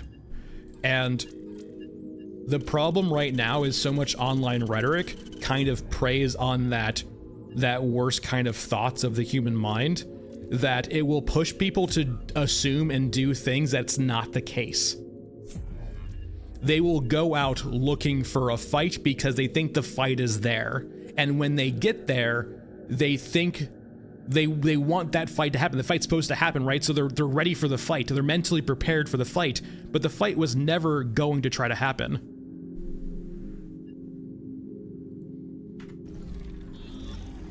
You've kind of exactly like willed it into existence from some degree, a level of ignorance, right?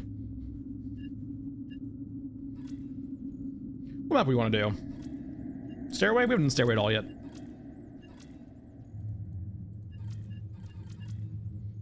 Essentially, the TLDR of that, what I'm basically saying here is, right, is a lot of the rhetoric has been pushing for violence, where if you just got these people into a room and got them to lose all this rhetoric online, I feel a lot of that would be removed from the environment, and it would be a much more civil conversation, right? The problem is always it's just like, yeah, all gas, no brakes. That's the internet, right? The tech companies put the pedal on the gas, right? Because that's what gets you engaged.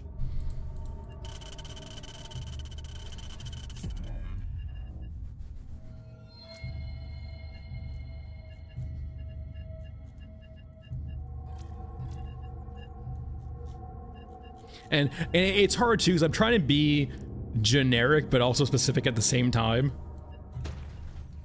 because like, the problem is if I mention specific instances, they immediately become political.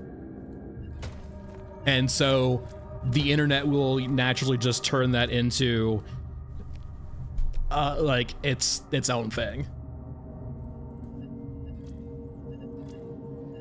Why are you... Whatever, we're gonna pay for 5, doesn't matter. So we have kill sniper and then get book. I have friends on both sides, and I have seen... I will be perfectly honest, I have seen one side get a lot more manipulated than the other.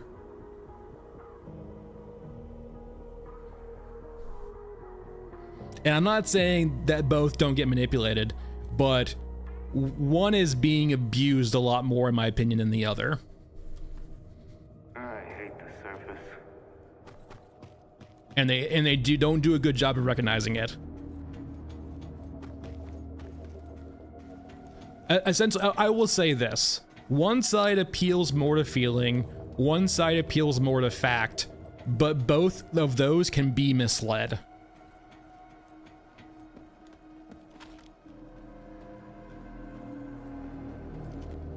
Yeah, it's very weaponized topics, yes. Just because something's factual doesn't mean it can't be warped. But it's much more easier, I would think, to warp opinions and warps feelings than it is facts.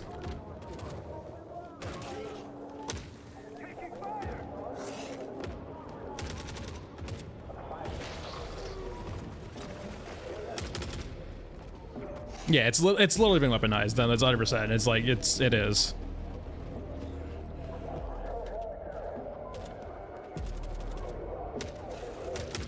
No, you can mislead stats. Like that's half of stats is like the whole thing about misleading stats. And how like misinterpreting too, right? Like you can have good stats and misinterpret them. Like you can do a lot of malicious thing with numbers. You can weaponize factual statements, yes. You can say something, like you can present, and that's a very usual, like typical thing they'll do, right? Or any side will do when they want to mislead you. Look at the information they're presenting on screen and look at what they're talking about. And if what they're showing you on the screen does not match up to what they're talking about, they're trying to mislead you. It is such a common ploy where they'll use information on screen and they won't elaborate on the information on screen. They will just say something after showing you and make you jump to that conclusion because they don't ever actually equate the two together. It is such a common misleading tactic.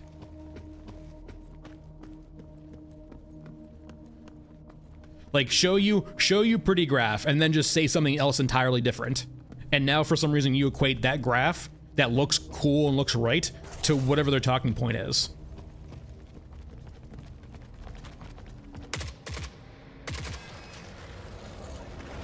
Oh no, no, exactly, Raymer. Like it is. Humans are very simple monkey. That includes myself, right? Simple monkey does a good job of like, simple monkey likes us versus them.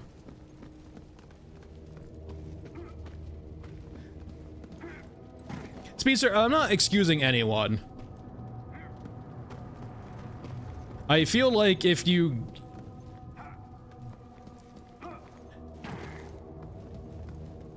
There's...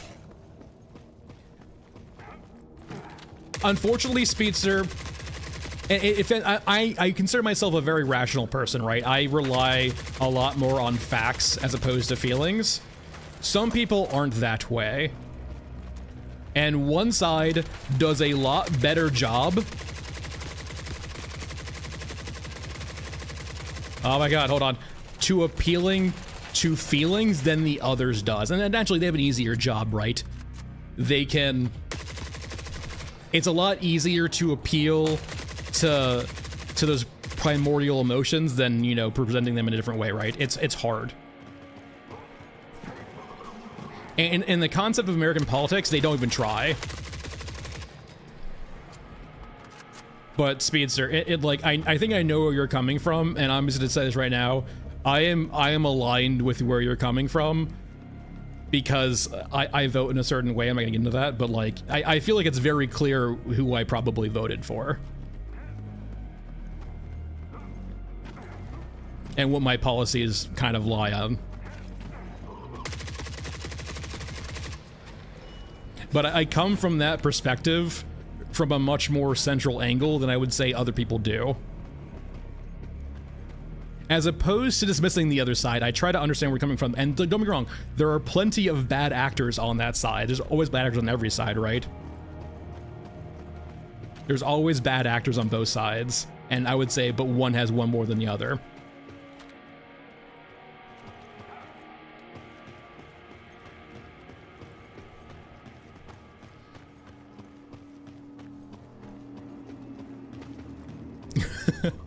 That's fair, Blood Panda. That's certainly your choice.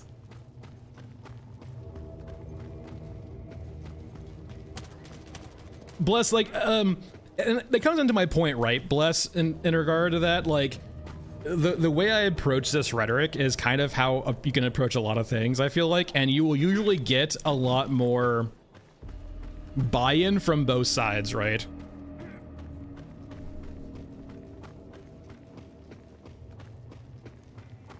Like, you need to, like, almost, like, to some degree, Bless, show a degree of understanding their pain. You need to understand their viewpoint. I mean, we are kind of... There is a reason why I call Eurasia the sins of our current present. Europa is the sins of our past, Eurasia is the sins of our present, and Euruska is the sins of our future.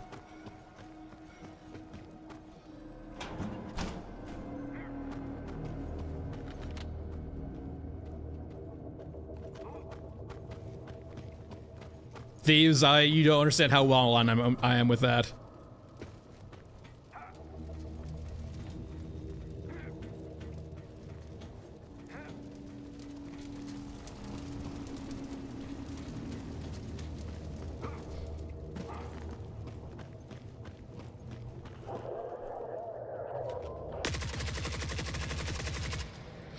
And like, about as political, it's not even political, it's more a critique of the American system.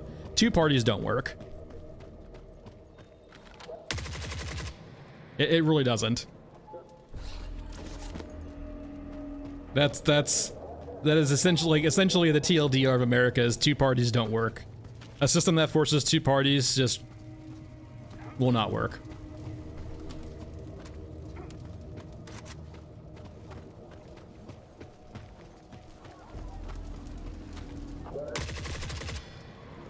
It's the worst.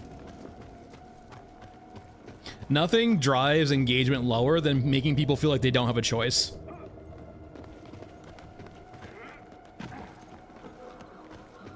Because they will so often choose the third option of just not choosing two things they don't like.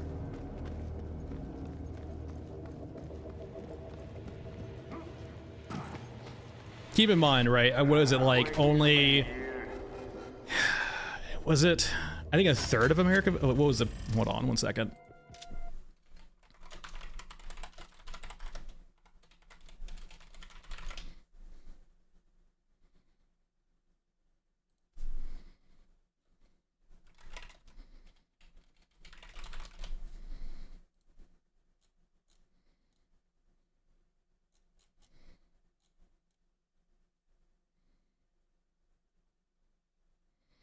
Yeah, 2/3, so like an entire third of the population of the United States is just like, yeah, pass.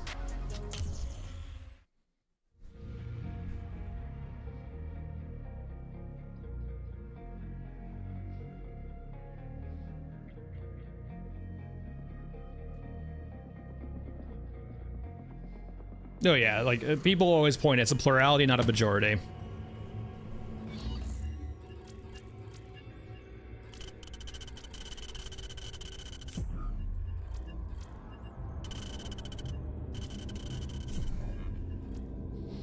And just like the only thing I'll say, right, is just it's a bad system. I would much prefer the systems in the EU, right, where, you know, you still have a certain like minimum percentage you need to get to, but like there's actual use for there's actual use for small parties and like systems like Germany and so on and so forth, right?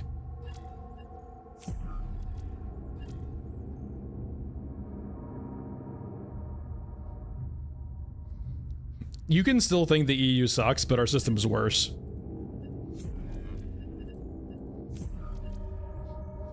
Like, it's always that thing of both systems can be bad, but there can be a better system. Or like one can be better than the other.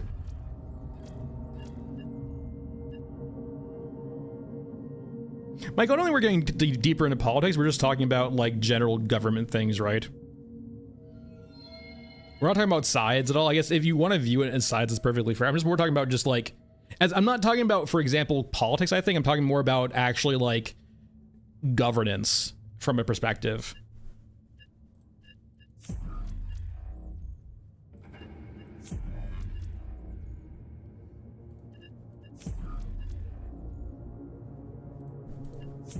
What map are we doing now?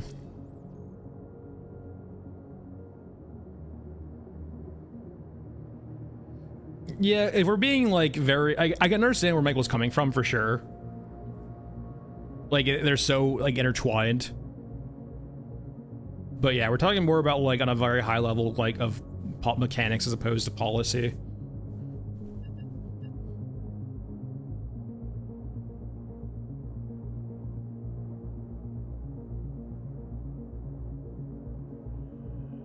Yeah, it depends. Some people like once again, this is escapism, right? This is like playing games as escapism. So like if you feel like, you know, I can understand people who tune out of the stream because we're getting close to that. We're kind of tapping on the tip, like the tippy tap of it. I have noticed that kind of, they do a good job of hiding it, but I will say left or right, it seems that's the prevailing theme coming out of this, right? I don't want to get too in the weeds about it, but it does seem that like that is becoming the very prevalence across the world again, is that fuck the rich. What map do I want to do? We haven't done Scrapyard yet, right? Bagman Scrapyard? Painless?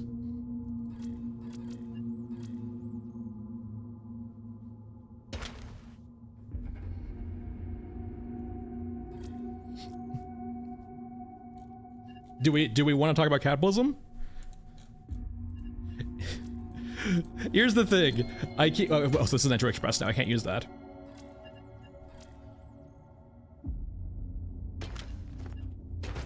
No, like, yeah, Quell, that's definitely a thing too, right? Just, it's weird.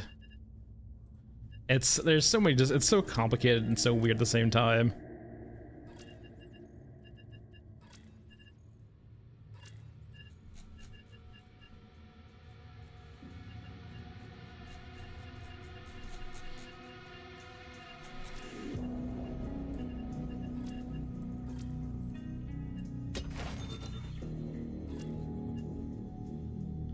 No, that's fair.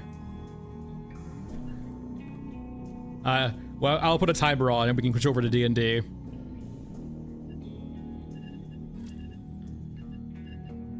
This is fine.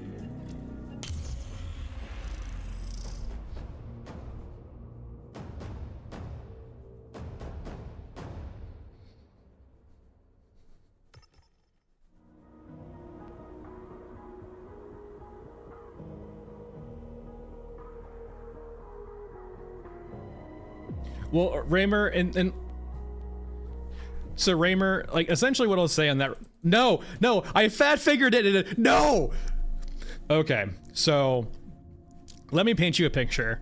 I am currently standing at my standing desk, right? And I had my hand on the mouse, and so I was moving it over to, like, my right hand over to, check something, I believe. I don't even know why I moved my right hand. But my right hand, as it moved from mouse to keyboard, brushed against the enter key on the numpad, and now we're here. Curse you! Curse you, chat log!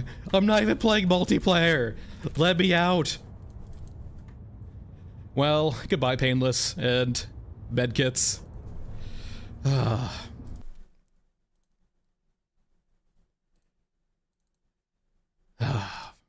on. The good old hard lock. That is the Every patch running No Hud becomes less and less attractive. Now it's not even truly No Hud. Yeah, I lose everything you carry. If you have to like Alt F4, yeah.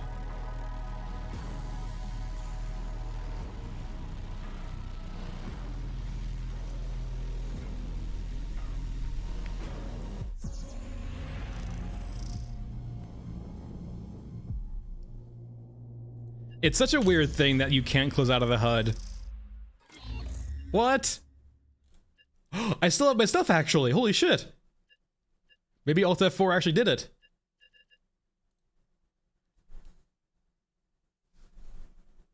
Yeah, I'm doing No HUD from the menu. Yeah. Maybe? Maybe Alt F4 counts as a crash? Hello, my water thieves. I should have got the backpack on, by the way, for guns, but whatever. Hello, good sirs.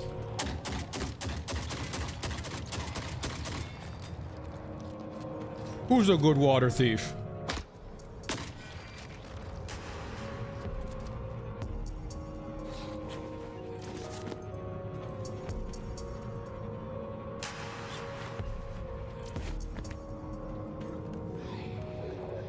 There's 5 now. Holy shit. Yeah, exactly, Sid. Sequel. Unless you were talking about the poor water thieves who just got murdered. Dog is not even here. They all run away. They all just disappear. Even they're not even hiding in there. No, like, yeah, everyone disappears during a water thief invasion. They just peace out. I guess in that regard, it makes sense when we got so angry with them. It's like, hey, we're giving you water and you can't even defend the innards against like 3 water thieves. How dare you?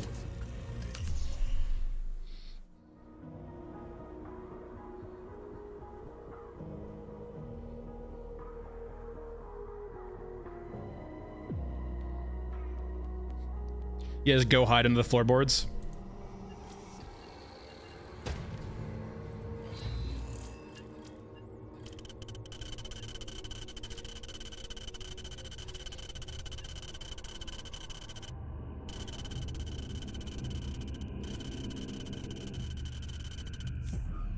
Yes, fighting tooth and nail. I feel like we're due for an innards expansion too. Like, absolutely due for one.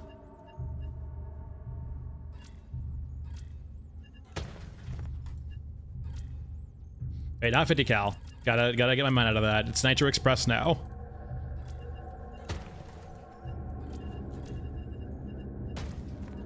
Alright, take 2.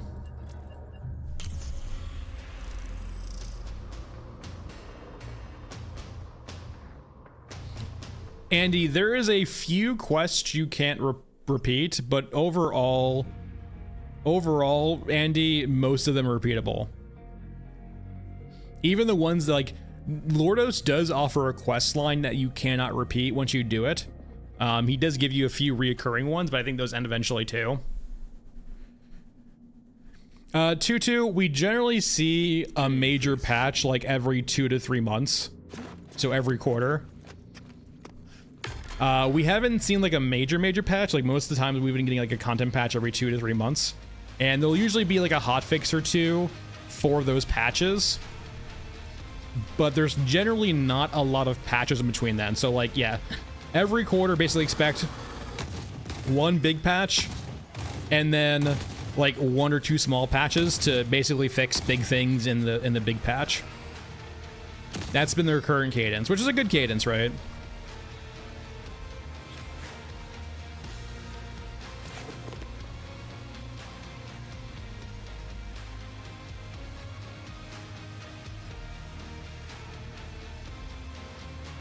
No, in regards to an early access game too, it's been a pretty solid cadence. The only concern I have really is that we have yet to see like a big content patch. So essentially we haven't seen new guns, new like very meta mechanics, and new units at all. Bring the rain. So we're kind of, I would say, in the like big patch waiting room, if it ever exists.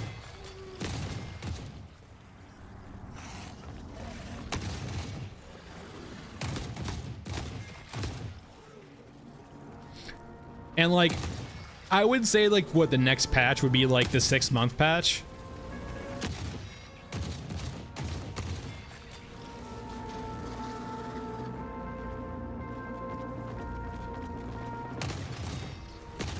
Oh no, like even their hot patches are like a month from their usual patch. Like, it was different earlier on too. They did like go a lot more aggressively into like doing a patch every week, especially early on. But like, we currently see like what, like, it took, and granted it was the holidays, so like there was like a good 2 to 3 weeks they were off, but we didn't see like a fix for the aggro radius issue until like maybe like 3-4 weeks after that issue popped up.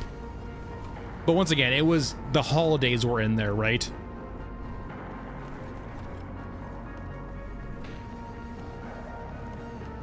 So like there was an entire like week to 2 weeks they were just not in the office, which is perfectly fair. I think that, yeah, the hot fixes they usually come out with are pretty quick. Yeah, Helldivers is a bit different too. Helldivers like actually has to do proper Q&A. Because like they're a live service game and like everything has to work.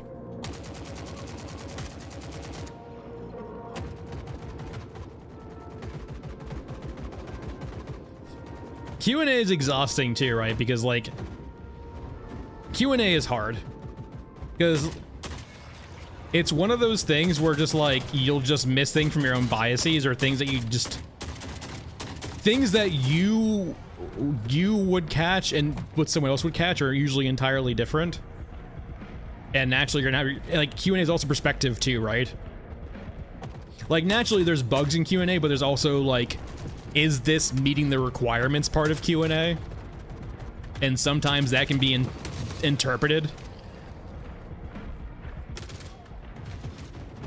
And like I've had discussions in the past with Q&A before too, right? Where Q&A like doesn't think what I'm doing meets the requirements, and like, no, I think this does. And so we have to get into the call with like a PM or like a requirements person and be like, hey, X, Y, and Z doesn't meet the requirements. I think Tyron, they've gotten the Helldivers 2 has gotten like the player base back. I think they showed a lot of good faith after, like, I've said this before, I'll say it again. Helldivers 2 had to go through a self-discovery phase that took about 6 months after launch for it to realize what it wanted to be and the audience that it wanted, right? And it chose the route of, we want the more casual game for the bigger audience. Let me loot. Because, like, remember, Helldivers 1, if you ever played Helldivers 1, it is a stark contrast to, like, Helldivers 2. Like, they're definitely in the same universe, but in regards to difficulty, the two are vastly different. Helldivers 1 is a masochistic experience. And so, like, Helldivers, the Arrowhead accidentally made the wrong game. Yeah, Mushi, that's exactly the point, right? Helldivers 2 is a power fantasy, Helldivers 1 is masochism. And so, like, after they released 2 and realized they accidentally fulfilled the power fantasy of the game and not the Helldivers 1 of the game, they tried to make it more like Helldivers 1 and were like, oh shit, that's not what the player base signed up for. And so they had to go through 6 months of discovery of, like, self-realization of being like, okay, we actually want to make that game now, or we're going to force ourselves to make that game now. And sometimes it's hard, right? Like, just like the water system in this game, it can be hard when, like, something is your baby and you having to change it out, not of your own volition. And that's kind of how I view the water video. Is it was a bit of like maybe a game designer biting their lips and being like, all right, you got what you wanted. Are you happy? I didn't really want to do this, but you know, the player base has spoken. And naturally that's hyperbole, right? Like that's me like taking it to 100. Little Papa, that's also it too, right? There's a little bit of friction also in regards to like how Helldivers 2 is. Helldivers 1 was like basically isometric. Yeah, it was top down.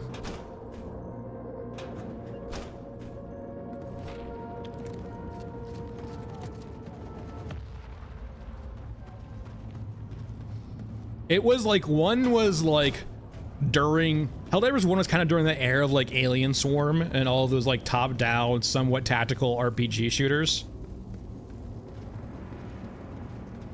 Like in the early 2010s, right, there was like a kind of a big period of like isometric top-down sort of gun shooters, like or horde shooters like Alien Swarm and so on. I think it started with Alien Swarm, right?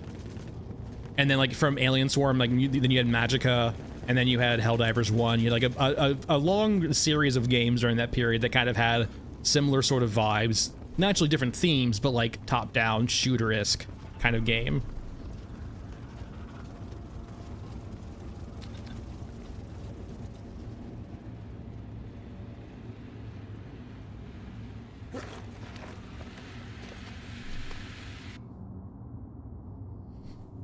What year was Alien Swarm? Let me go look real quick.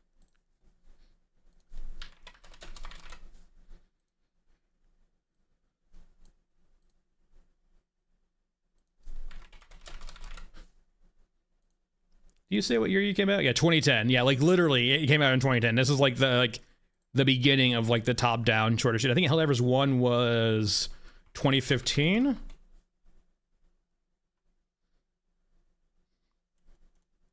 Probably looking here because I think I have Helldivers in here. Yeah, Helldivers. I want to say this was 2015. Yeah, 2015. So like that was like 5-ish, 7-ish year like period of like Magicka and like Alien Swarm and Helldivers 1. And I would say like Helldivers 1, I think was near the end of it.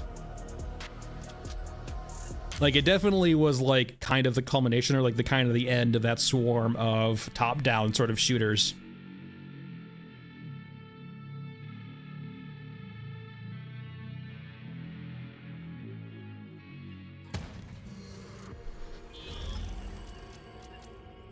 I remember me coping back in like 09 and 10.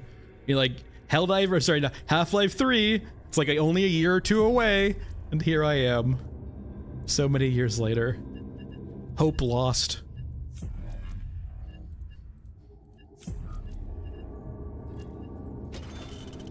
Actually, let's do a cemetery.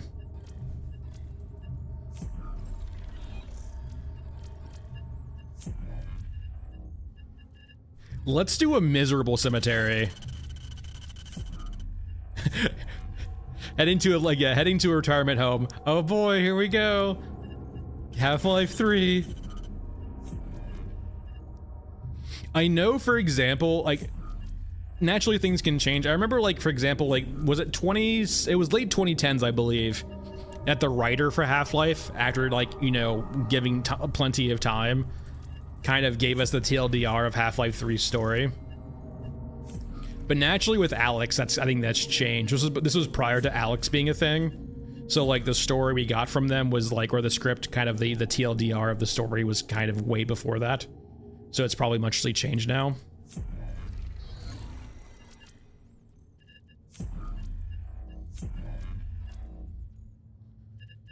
I don't want to do, actually Rest in Peace actually works, I think. Rest in Peace is a good distraction. So we're gonna play Masked Man here. We need to play a character that's above 2k HP because this is not possible otherwise. How we're about to approach this map is not some way you should approach this map unless like you are playing a character with more than 2k HP. Otherwise, you will get murdered by the dog.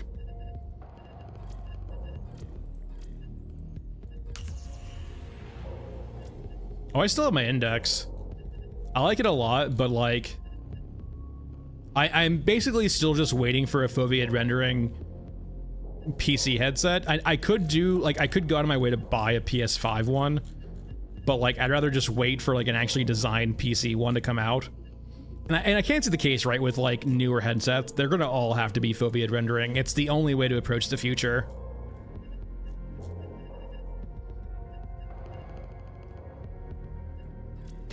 For those unaware what foveated rendering is, so it's essentially abusing the fact that when you're looking at something IRL right now, your actual field of focus is very small. And so they can abuse that by tracking your eyes and essentially making things that are outside of your focused vision not render at full scale. Essentially kind of motion blurring things outside of where you look. And naturally that has amazing implications for performance, right?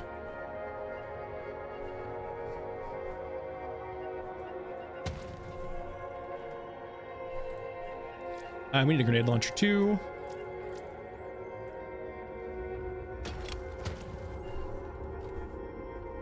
And actually, right, like you can try and approach it in the sense of just throwing beefier rigs at VR, but at a certain point, right, like it's gonna take forever if that's the point to actually catch up to being actually usable. And so things like foveated rendering are just like so important in that regard now. Finding ways of saving performance.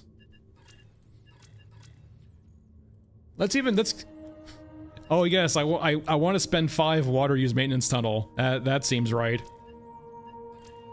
I mean, I'm going to, but like, there's really no reason. This is the worst. It should be flipped. The pipe spawn is so much better of a spawn. It feels like you should be, like, you should have to pay to use that.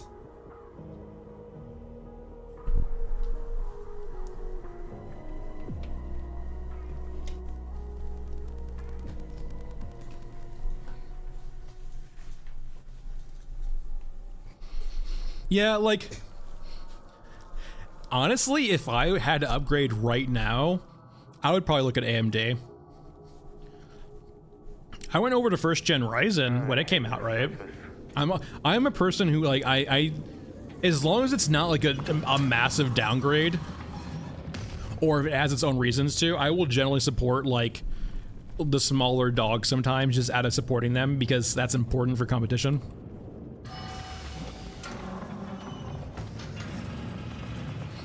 Kyle, I am blessed. I am the only one in my family that does not have glasses.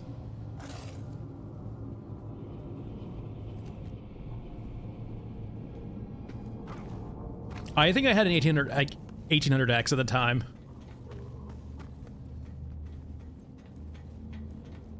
Yeah, Mushi's just trying to, like, Mushi, they're just trying to make that AI money right now, while the good's good. I think you have to be in like a giant kind of like cope cage to not think AI is a bubble, but I think everyone's just playing chicken right now with like trying to abuse it, trying to make as much money as possibly as they can before it goes bust. Oh, that sucks, Kyle. God. All right, where's the EXO at? Oh, there you are. Hello.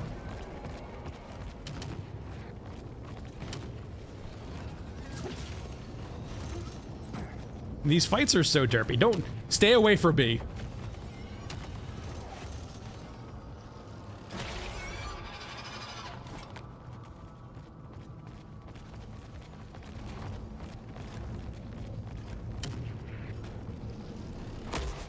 I don't know, Kyle. There's always that like talk, right, of like, I'm not saying that AI is going to go away, but people are going to realize like the give and take of it, right? Like you cannot, if you abuse it, you're gonna get burned by it, right?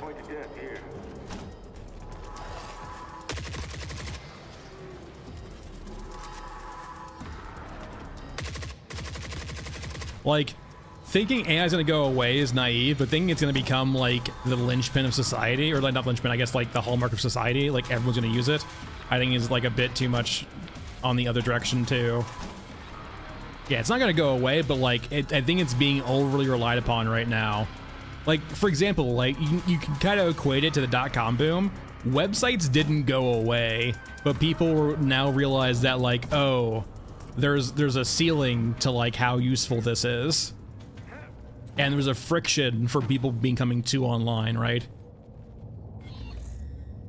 Say what you will, but like I would say we're the minority, not the majority.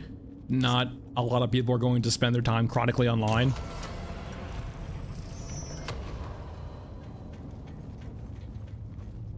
No, AI is very useful. It's like any tool, right? It can be misused, but if you use it appropriately, it's a time saver, right?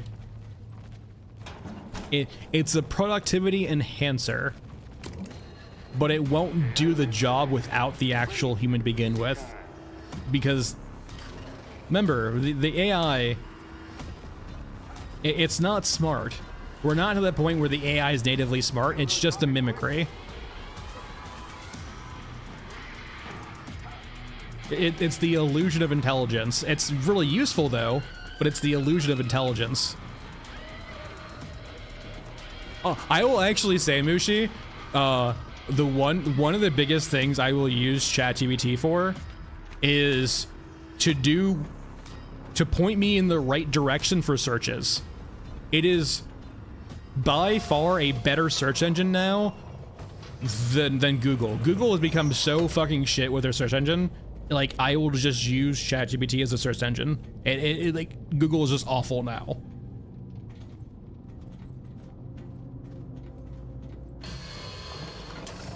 Like, generally, the general way I'll approach ChatGPT is I will use it to point me in the right direction to learn how to Google things better or find materials to actually learn things better.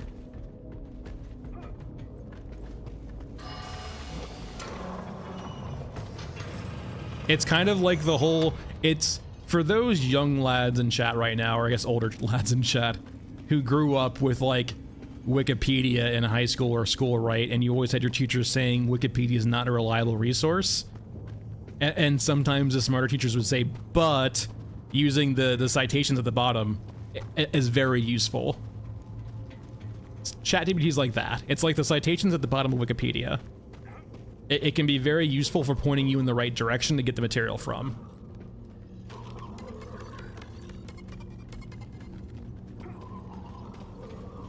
It also can be useful for like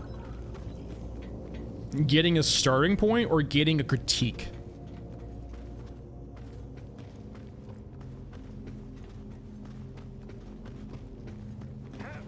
You should not natively agree with what it's presenting to you, but that exercise in and of itself can be useful, right? So say, for example, you present some information to ChatGPT and you tell it to critique it. Those critiques might not be right, but it presenting those critiques to you can be a powerful tool for getting you to analyze your own material.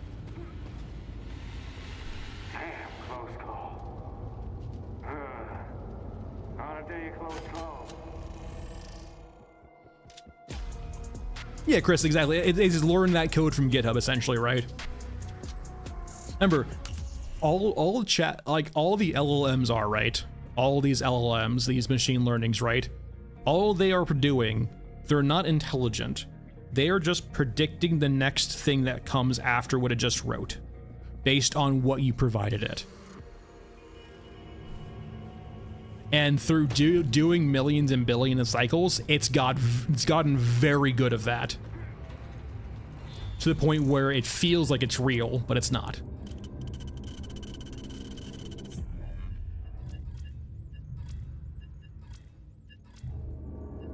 It's essentially a parrot. It's a very intelligent parrot.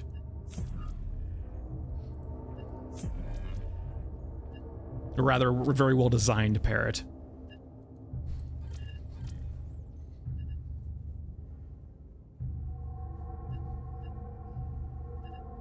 What map? Let's give stairway. We haven't messed with like the Orgamech recently. Let's just do a dry stairway with no quests. All right, time. It's all right, time. I want to be a cowboy. We'll bring a backup RVK with 95 rounds just in case.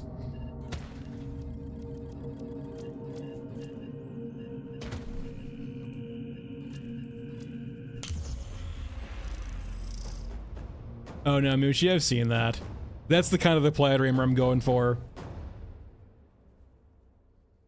Getting the Orgamech stuck. No, Mushi, I've seen, I'm not sure how real that is. But like, I can see it happening. I hate the surface.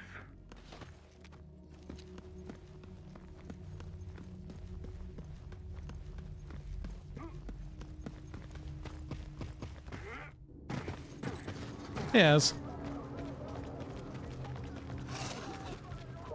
Oh, these I definitely know it's real. Like, I know there's definitely sites trying to sell that, but like, how valid is the actual user base? Or are they just trying to will it into existence? Remember, 23andMe, right, kept saying they had, remember, companies are trying to stay alive, and so until the very end, they're going to say that they're in good health, or try to allude that they're in good health.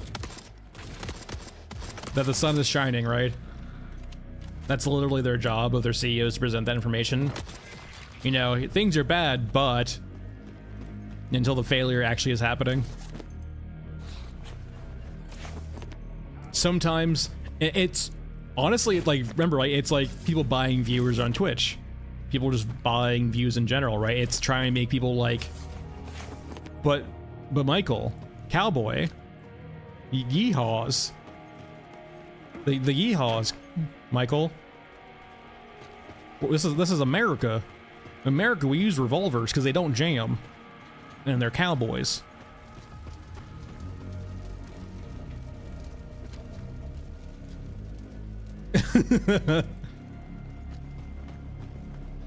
Get your damn USP talk out of here. Just look at like all of the fucking videos right now of Helldivers 2 with the new revolver animation, right? How fucking well that's popped off. People love westerns.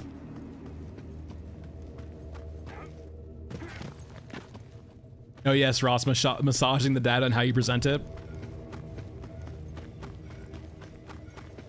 Oh no, revolvers do have a use case, right? Like, don't get me wrong. There is some solace in the fact that they never jam.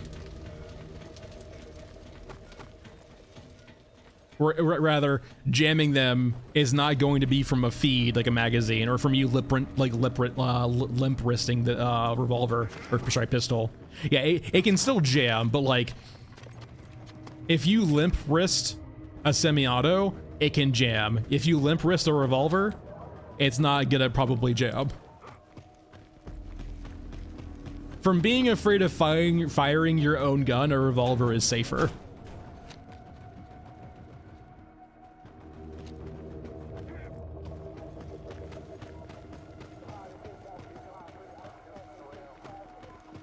The Witchfire is great. Witchfire is like, I'm kind of waiting for it to like probably complete at this point before I get back into it, but Witchfire is great. Witchfire is a solid, like, a solid single player experience for people who want like a much more kind of arena shooter, not arena shooter-esque, but like, it's a lot more of a Twitch shooter as opposed to a game like this, right? It's not like, it's not exactly a Twitch shooter, but it's much more fast-paced, I guess is the right word I'm looking for. And it's super cool, like the art's really good on it too. Witchfire's great. Toothy, I'm busy. I'm trying to roleplay a cowboy. You're inconsiderate.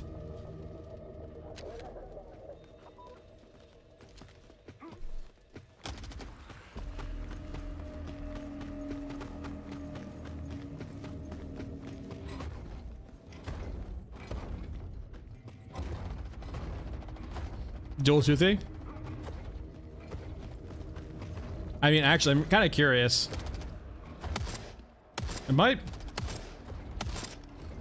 Is it immune to R8 bullets? I mean, I wouldn't be surprised if that's the case, but... What's happening? Okay, it's definitely hitting. Huh, interesting. Does the giant machine gun on top but not have a, Toothy, I'm sorry. You can knock it off for sure. Is it just immune to... Oh, well... How powerful is this revolver? What the hell? So the gun model itself is,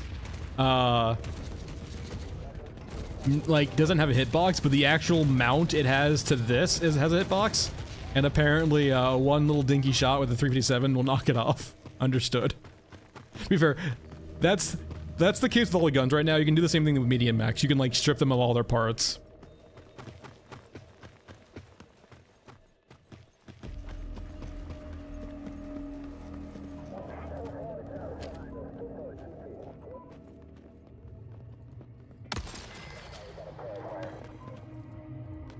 I missed.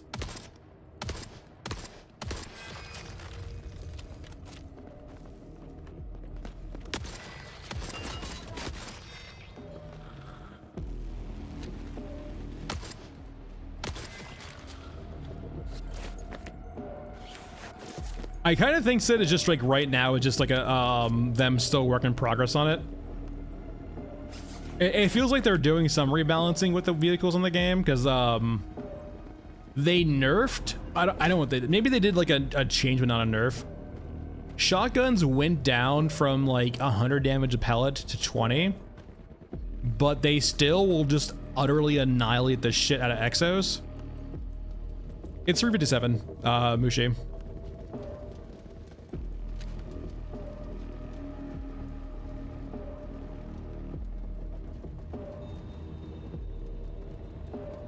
Wait, what, Kyle? What perk is that you have, Killpo, that brackets them? What do you mean?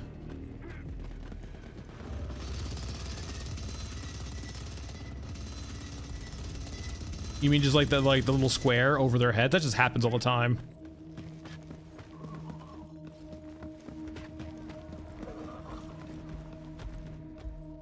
Like that right there, the target thing? That just happens natively.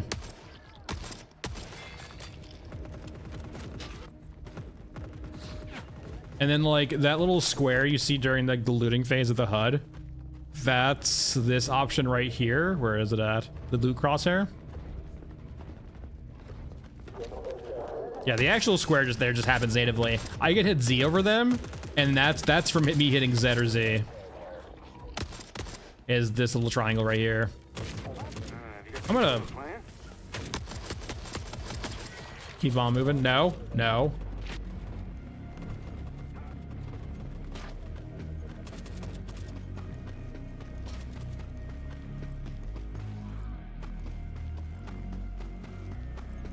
Oh no, yeah, like there's a...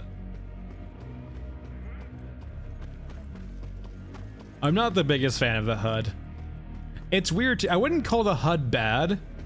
It's so weird. I don't like the HUD, but I wouldn't call it bad.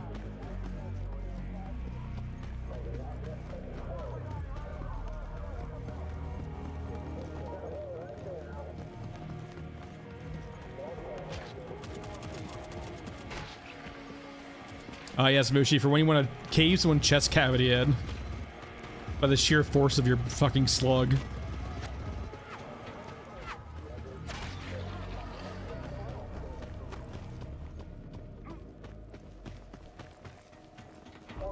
It's always fun, like, seeing people use, like, slugs on gun channels.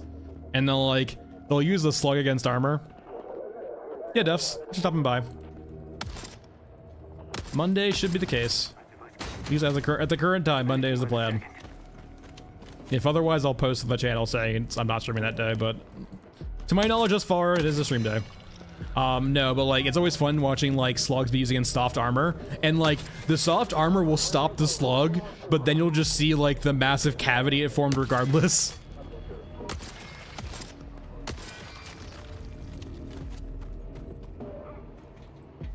It's like, oh yeah, it stopped the bullet, but or stopped the slug, but unfortunately your entire sternum's destroyed.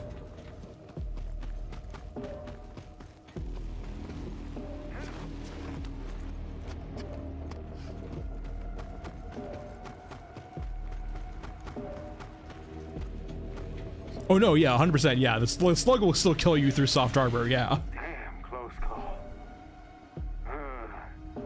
On a day of close call.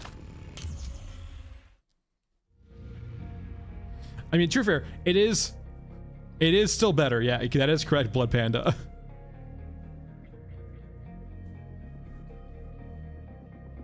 And I mean, hard armor will still, like, hard armor will probably save your life too.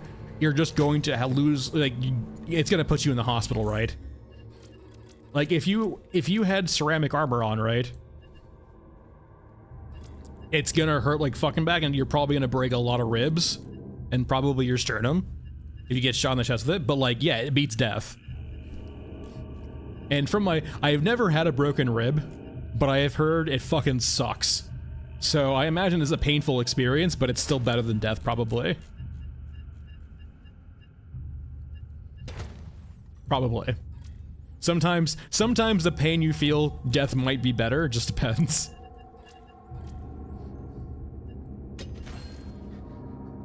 But there's drugs for that reason. All right. Yeah, I believe it. Like yeah. Does not feel good. By the way, you've all been disqualified from the from milk drinkers. Your weak ass bones. I haven't seen that subreddit in forever, but it was such a funny subreddit, right? Like that's the kind of a shit I can get behind, right? Just like the memey funny subreddits. Who cares if they're bots, right? Because it's still fucking funny. Just like if you ever mention you break a bone, you get banned from the Discord, or they get banned from the subreddit. Oh no, like Mushi, you could say you broke a bone from saving a child from like a car, still banned from the subreddit. For your weak ass frail bones. Should have drank more milk, bitch.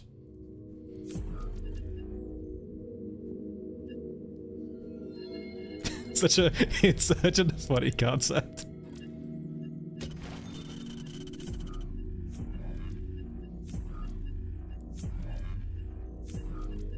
I don't want to do shifting tide again. I said I don't want to do it again, Gabe. Not do I want to do it. Give me Toothy. Yeah, horses are... anything with a hoof is scary as fuck. I remember being told when I was a kid, right? How, like, if you ever hit a deer, just... if they look dead, just do not approach them, because, like, they'll sometimes play dead. And as part of, like, their defending themselves, they'll kick, and they can cut you with their hooves. So, like, just do not fuck with downed animals, basically.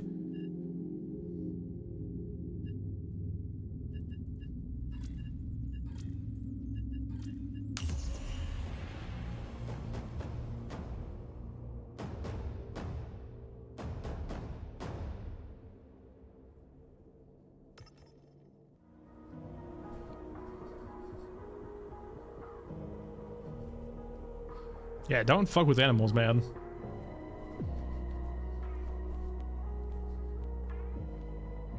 I hate the surface.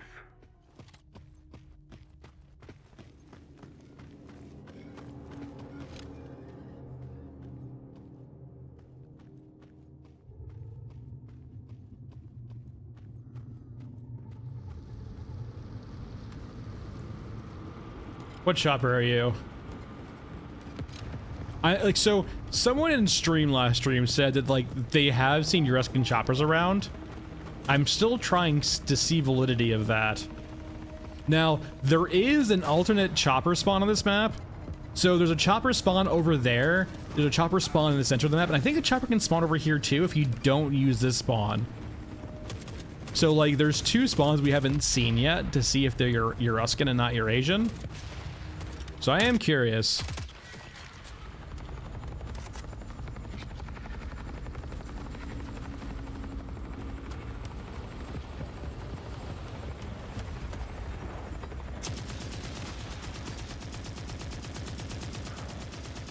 Save us, Merkava. No!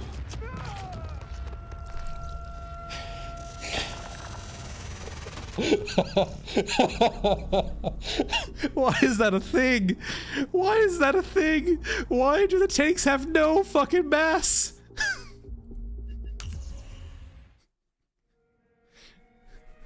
Why do tanks weigh nothing? Why do rockets push tanks like that? Why? Why is that a thing?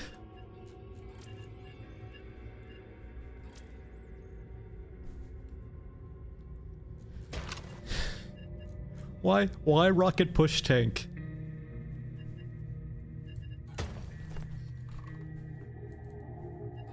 Let me get my rig back. I was like expecting, like tanks are one of the few things in the game that can actually kill. actually kill like choppers consistently? I don't know, Mr. Walt. It's been a thing for a while now where just like the whole physics around the tanks have been really weird. I can't explain it to you because I don't have an answer. Just that they exist. I mean, considering we have flying cows via balloons, they just don't like physics. The developers... Here's my working theory. So, at some point in the developers' distant past, they took physics, and during their entire physics lessons that they learned from this professor or teacher, they were just like, yeah, but what if we didn't? What if we didn't obey the laws of physics? What if we had flying tanks? What if we had flying cows? I hate this. It's like, yeah, I can see like an artist in the physics class just saying, rule of cool, rule of cool. Guess professor. On the test itself, you just have like a bunch of physics problems just saying rule of cool underlined like beneath it, and you just have like a flying cow.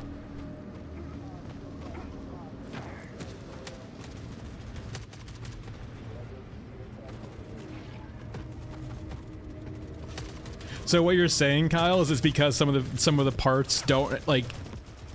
Some of the parts are trying to function like that. It applies to the entire tank.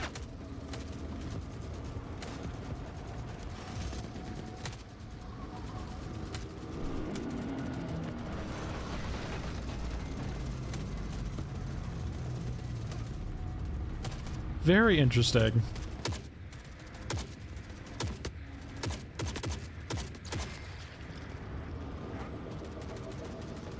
It is fun, but I feel like you could still have, you could have both. It's Mr. Well, I imagine they'll fix it eventually.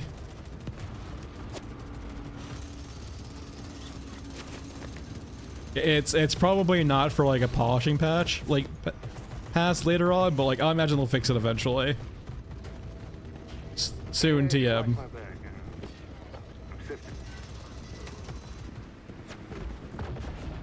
It sounds, from what I've understood so far, Blood Panda, it's a useful tool, but you should not use the default options, is what I'm hearing. It provides you a bunch of default options to prototype with. They do not expect you to use them outside of prototyping, is what, for like, how I interpret this, right? It's like all of this stuff that they have in the game right now is something that you just use for like testing and prototyping, and we currently just have it in the live game right now.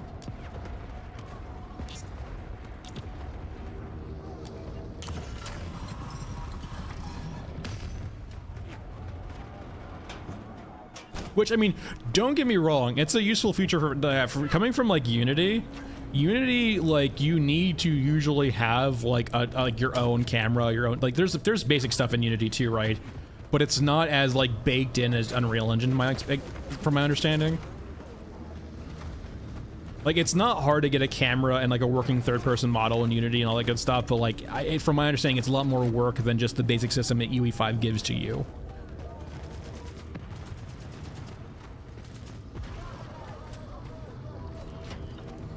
And to be fair too, like, when I was messing around with Unity, right, too, like, here's my thing, right, with, like, whenever I do something, I have this issue where I will try and approach something, like, in a very kind of complete fashion before I move on from it. And so, say, for example, I'm developing like a camera or a gun, I want to almost in a way complete that before I move on. Like, I don't feel like I could personally move on from like doing the camera work until I felt it was complete, because I feel like I need to view the game from like the camera I would want to use.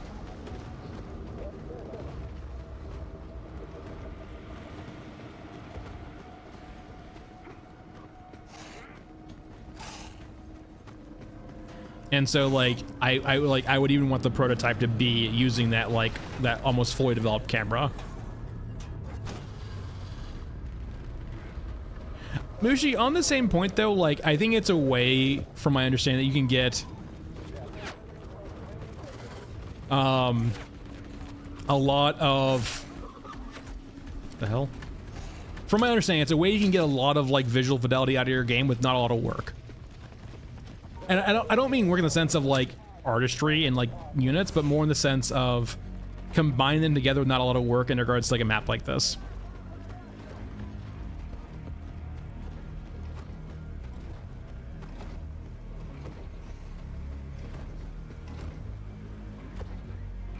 So is it the mount, by the way? Hold on, let me get to a save tunnel first before I do this.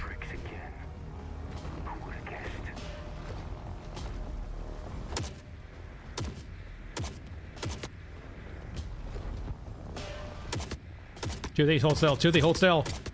You're not making this easy, Toothy. Toothy, hold still. Toothy, hold still. There we go. Yeah, it comes off pretty quickly.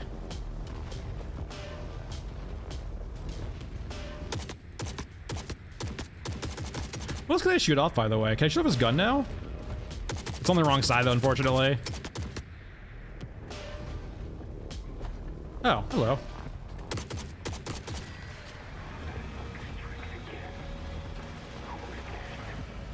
Yeah, most of the mechs right now, lol. I mean, Toothy had it before too, right? They've been like, it seems like they've been doing some work on them, and they have a lot lower HP than they probably should right now. But you can shoot off a lot of parts. One big thing you can do, like, you can actually strip the entirety of a medium mech. Let's go to Ash and Mason and do that actually. But like, yeah, a lot of the parts on the mechs you can shoot off. The Exo, I don't think not so much, but like the medium mech on Mesa, you can do it really easily. I don't think the Euruscan medium mech can be done into it though. I think it's only the medium mechs and Toothy for Europa and then Eurusca Toothy. But if we bring like an RPK with some ammo, naturally with some ammo, it's really actually quite easy to strip a mech.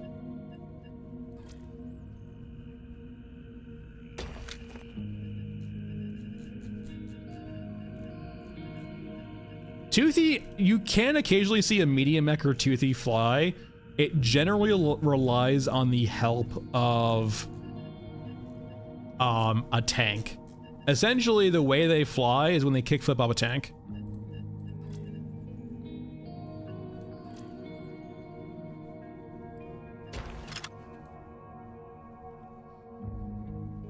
All right, RPK.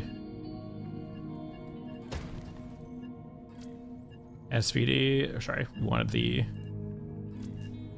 rifle, it's the big boy rifle.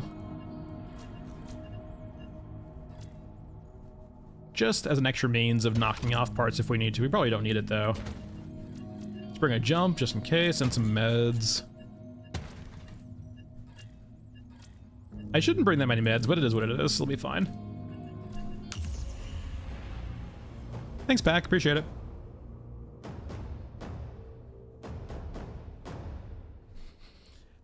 So, burner, it can be useful, but you have to set it up for success. You generally cannot only rely on one burner, but if you bring like, say, 3 or 4 and use them in a corridor, they're pretty good. But like, you have to use them in CQB, and you have to use like 2 or 3 of them at a time and not just like one. One of those turrets is useless, they'll die before they do anything, but when you set up like 3 or 4 in a corridor, they can mow down squads.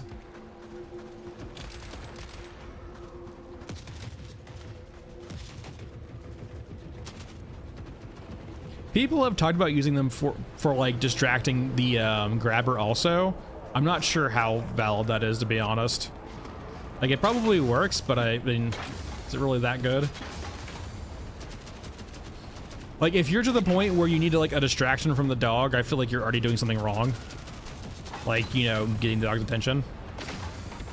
All right. So, they shouldn't traverse up this high. Okay, so just from that like 20 bullets, by the way, it's Pauldron's gone. Other Pauldron's gone.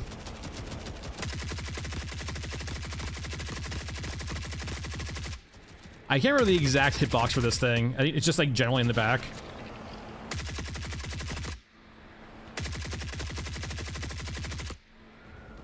There's like some weird quirky thing about the back gun. I can't remember to get it off. There it goes.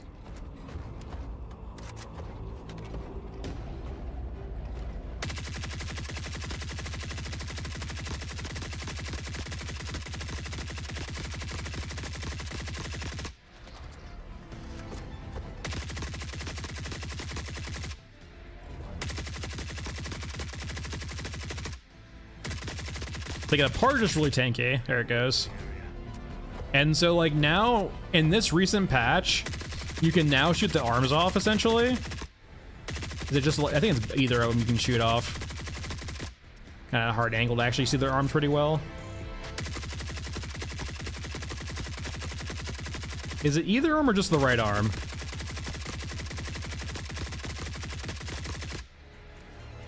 Maybe it's the right arm.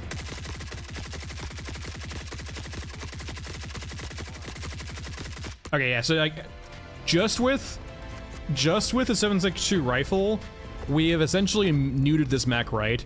It has like one more gun, I think, in the very interior of it. We might have already gotten off. But essentially, like now this mech has been stripped of all its parts. It just has its melee left. Keep your finger off the trigger. And that was just all with 7.62, right?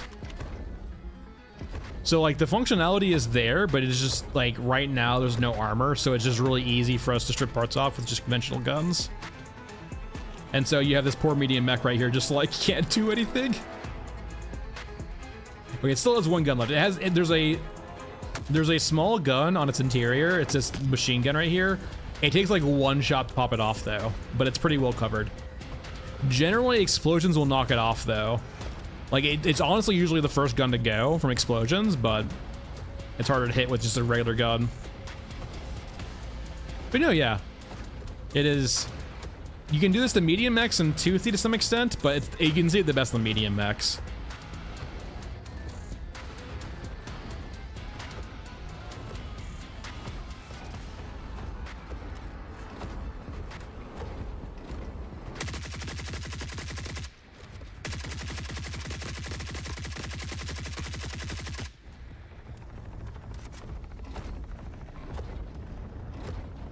Just sell its gun or okay, it's guns off too now. So like both mechs, they have that little interior minigun we can shoot off now, but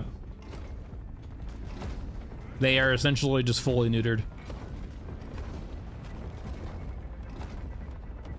It has that one gun right there. It's actually its whole arm's off actually. Holy shit.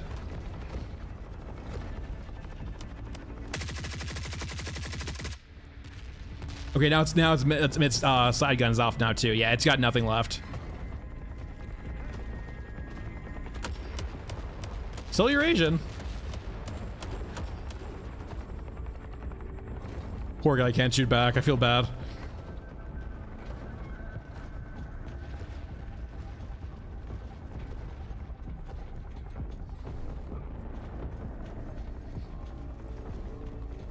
But no, this is like, it's like, most of that was in the game before. It wasn't as easy, and the biggest thing too was the arms were in the game yet.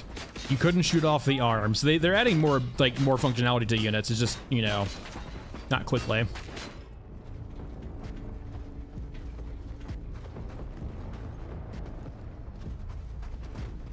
Yeah, where's my grappling hook, Kyle? Here's the poor other medium mech that we stripped earlier.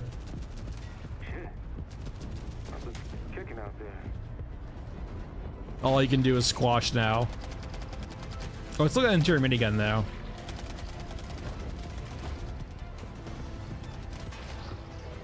I'll have to look at the conversation later, but I was talking in like the theory chat. I just don't see that being the cockpit. Like, just an RPG or a mine or just so much stuff on the ground can kill that pilot.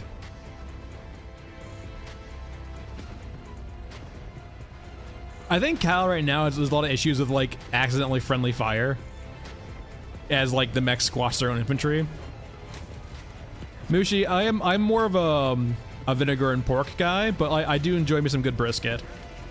I think if I had to choose, okay, if it's just regular brisket, I will choose pulled pork with Carolina sauce over brisket. But if it's burnt ends are hard to say no to.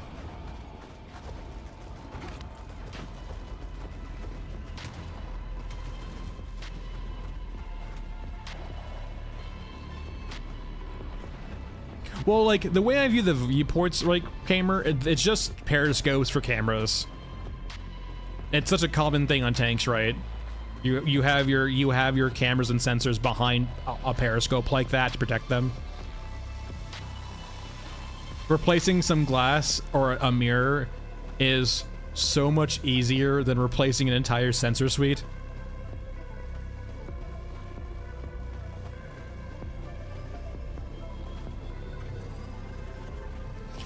I said, okay, here's the thing.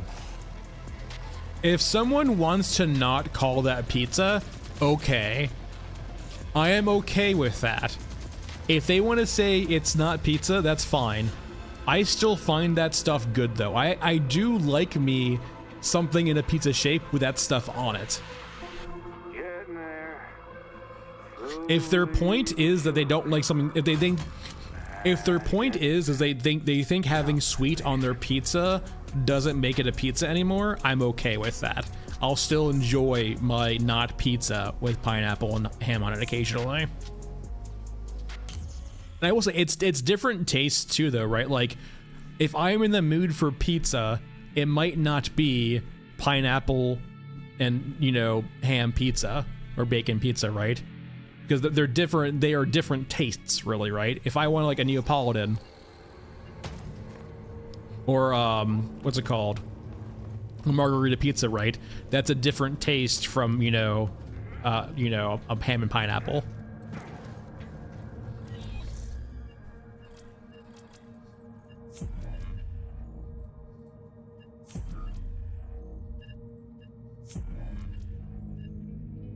Let's do an elephant. I haven't done an elephant in a while. Also, I called it earlier today too. We got like our first raid was Frozen Swamp Night Shift, and I'm like, oh hey, we're getting our one night shift for like the entire time. Prove me wrong, game. Give me a night shift. Oh no, it absolutely works. Some people are purists in the sense they don't want sweet with their savory or with the kind of their pizza, which is perfectly fair.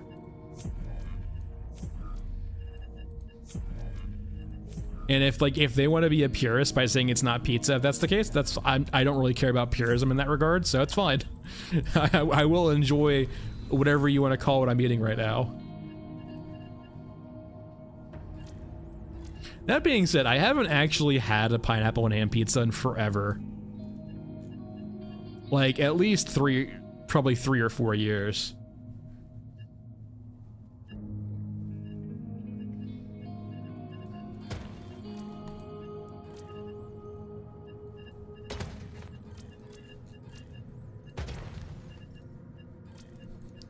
All right, elephant.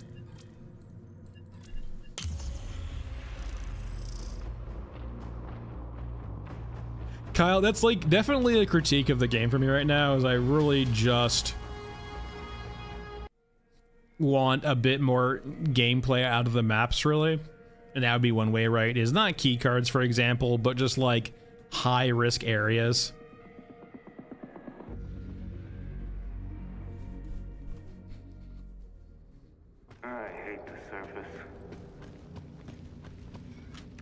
Maybe. I imagine there's probably an element of like if you don't move, it maybe doesn't crash you.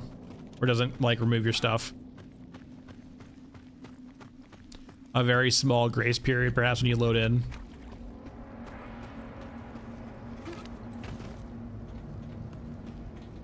I'm really curious what the hell these are. These are like, I think only on this map, I think, in this color.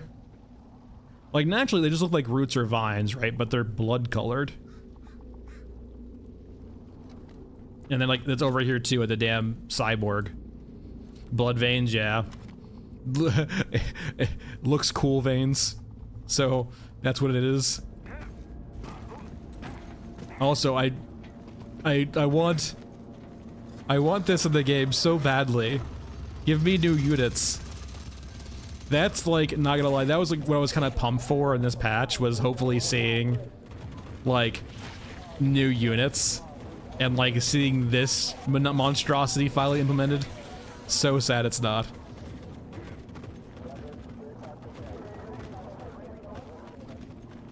It's so cool. It's like, it's almost like if you like crossed like a turtle with like a World War I tank.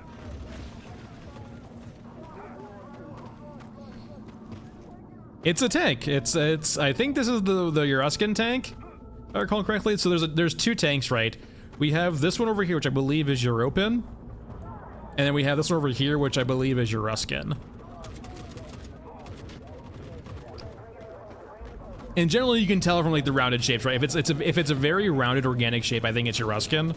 If it's much more like kind of basic tank bitch, like this sort of is, I think it's much more European. It's also the turret here too is very European also.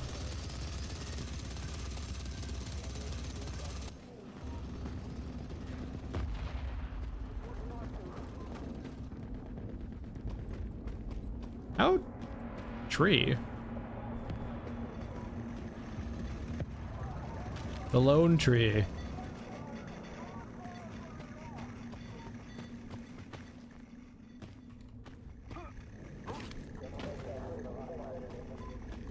Yeah, I think that's fair. Remember, like your angular is European, more organically shaped is Euruscan. Though I think this is still European though, despite it being a bit more rounded, mainly from the guns. It kind of has like that whole like French. Actually, honestly, I could see this being Euruscan too, right? What's it called? Maybe they're both Euruscan. Maybe that one's. It's hard because you know what this reminds me of? This reminds me of that like really weird like Russian interwar period tank. That's there's a few of them though, right? I think there's a French one too. There's like a French interwar period tank that's like just gigantic with 500 turrets on it, and there's also a Russian one I think also.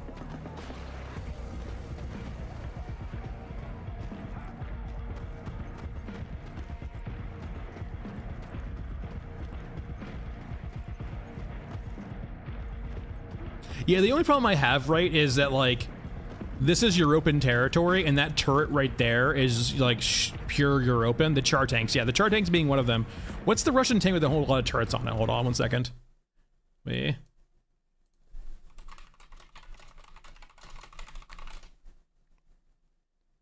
Oh, is it the T-35, I think? Yeah, the T-35, there we go. That's what's reminding me of. And I also think there was a French tanks, right? French interwar tanks.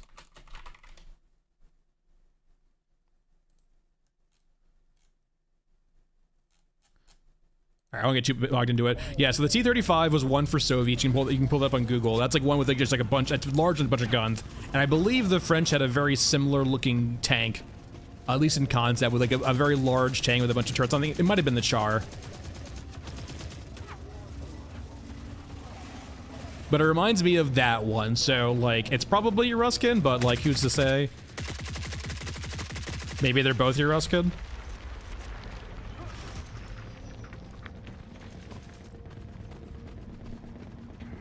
Said one too, yeah. Like there was always like those that doctrine in the interwar period where it just had like a bunch of freaking tanks. What if we made tanks so heavy? It's funny too, right? Because they all kind of explored that space in the interwar period, and like they all basically figured out like, you know, big tank doesn't necessarily mean better tank. And then Germany near the end of the war, what if big tank meant better tank?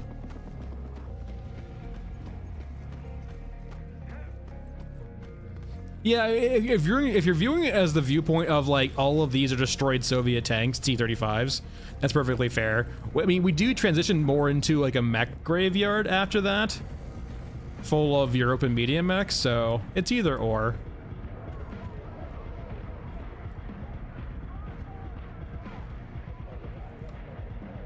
Yeah, despite the prevalence of seeing a bunch of like very boxy and angular components on your open stuff.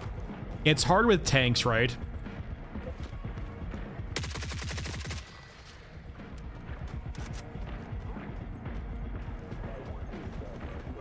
Hello, Mr. XO.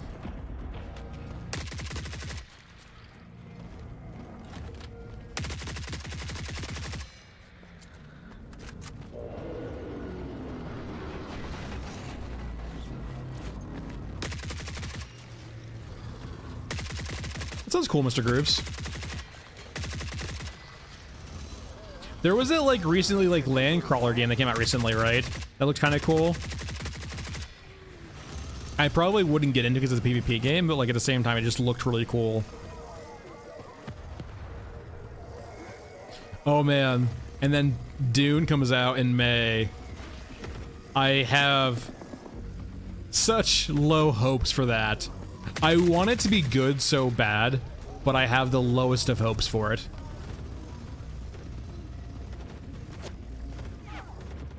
I just do not trust Funcom.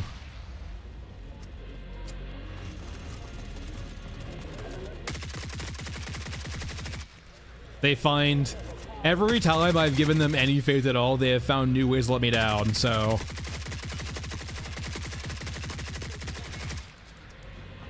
Dune's a hard one to get right. And just that along with, well, how was it? I'm curious from the inside. No. No, no, no. No, bad dog. That's fair, Emmer. Like, I will usually buy into a game from a newer company or newer IP like this, but like established companies like Funcom who have burned me so many times before.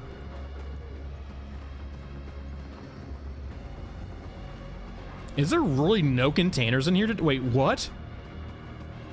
Okay, there's one.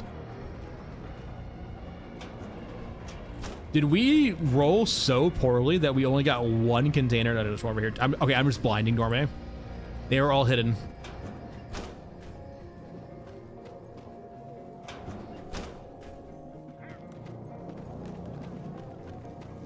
We're the ones who did the Mad Max?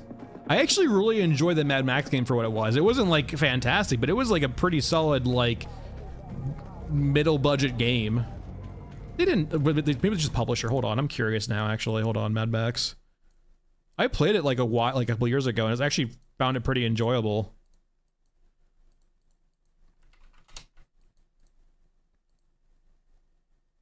No, it was Warner Brothers, actually. It wasn't developed by Warner, it was published by Warner Brothers, but like, no, yeah. I would definitely say, by the way, if you like the whole Mad Max setting, it's a respectable game. Like, it's not like, don't get me wrong, it's not like amazing, but if you like Mad Max and post-apoc, it was a pretty solid game. I wouldn't replay it ever again. Like, but it was a solid, like, playthrough once experience that was somewhat open, like, fairly open world.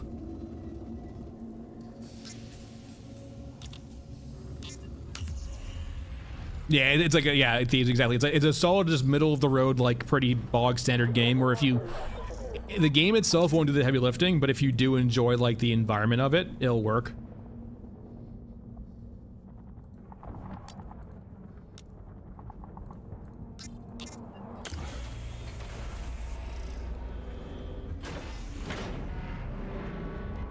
See you, Michael. Yeah, it was well done. Like, what the things that needed to get done important in the game were well done, enough done. The car combat was an enjoyable enough loop to last you that long period of time, right? I don't think it would stand up again if, like, you played it back to back, but, like, for what the game was offering you, it's very solid. Yeah, I saw the mixed reviews of Titanfall. I wasn't ever, like, I'm hesitant to pull the trigger, and the reviews made me less so. Or sorry, more hesitant, rather.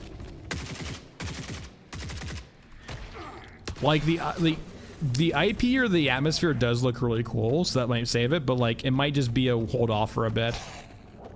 It kind of looked like a blend, right? Like, with, like, a blend of British, BioShock, and Stalker. Oh, and Fallout, I guess, yeah. Yeah, Adamfall, yeah. I am, yeah, like, it's probably a sale item for me, I imagine.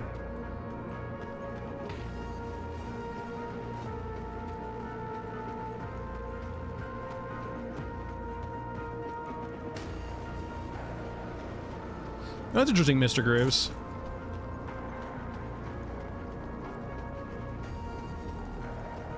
I do, like, I will say, like, the few times I've played Rebellion games, I've always found them a bit lacking. I mean, that's kind of the joke they would say, right? It's a very deadpan humor, right? Yeah. It's a very dry humor, which if you're into dry humor, like, it's really good. Yeah. I do enjoy sometimes British humor. It depends on the media. Like, I'm not the biggest fan of the British Office, but I also like Monty Python, right? So it just depends on the type of British humor that's being presented.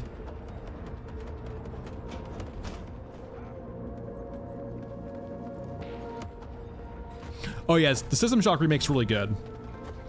The System Shock remake is like a very interesting way of doing a retro game, where like it feels like a retro game when you're playing it, but it doesn't look like one. Let's try. Rather, how do I phrase this right? The level design of System Shock is so, I think, really basically on par. Like, it doesn't try to change really anything about the original, right? It's a new gameplay and like kind of refreshed gameplay, but like on the same chassis from before. It's so hard to describe because I don't think I've seen it. It feels much more like a remaster than it does a redo, really, right?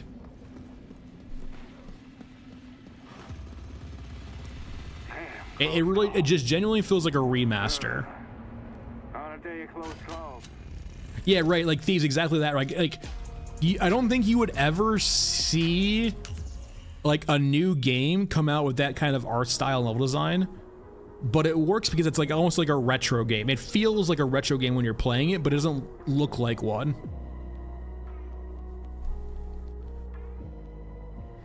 Kylo, if they keep the current pace, if their current pace is every 2 months they release a new map, so we see Shantytown and Downtown come out in the next 1 or 2 months, or sorry, like, so next month or 2 months from now we'll see Shanty or Downtown, and then 2 months after that we'll see the other one. That puts us, what, in like September of this year, probably, maybe late July, maybe August, somewhere in there. And from there they can continue, like, once they finish the map, I do, like, they did say in the Q&As, Kalo, that they like want to explore other areas too. But I definitely think after they get the maps out right now, I think it's time to consider maybe small expansions here and there and adding some more depth to them. I think a lot of the maps require a bit more depth, especially some of the, like, quick tier list, as I do occasionally. Frozen Swamp, S tier. Ashen Mesa, A.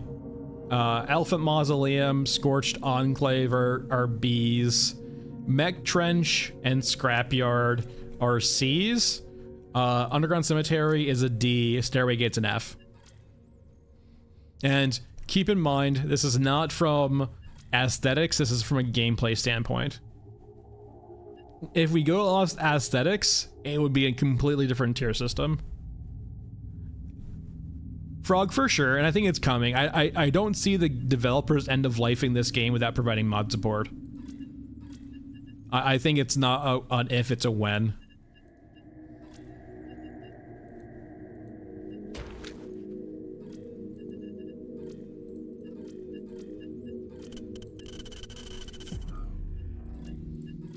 But yeah, from a gameplay perspective, a lot of the smaller maps suffer right now. The more linear maps suffer because it doesn't really feel like you're playing them at all.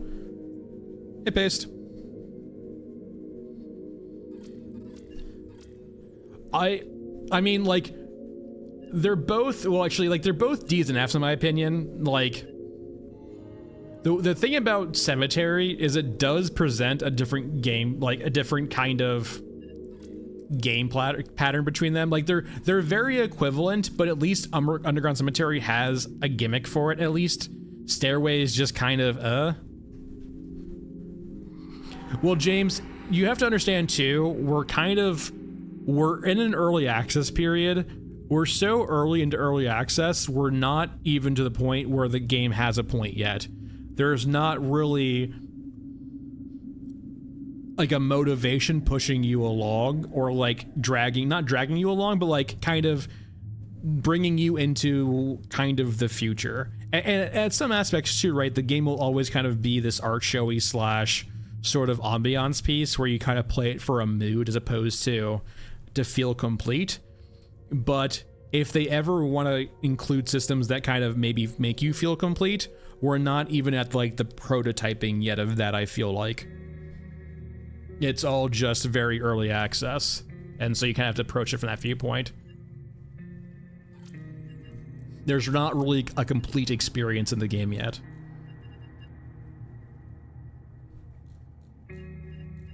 And there's no progression really, right? Like once you finish the intro quests, like you can do basically anything in the game. There's no progression really.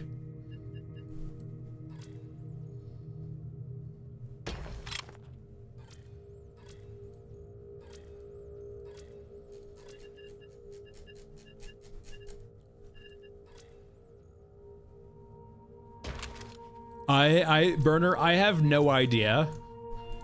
I have an idea of how I would do it, but naturally that's how I would view it and not necessarily them. They've done a very good job of being I don't want to say evasive because that sounds malicious, just rather not forthcoming with their choices for the future. Whenever you might ask about, like in Q&As, if we ever get one again, sort of the plan for the future,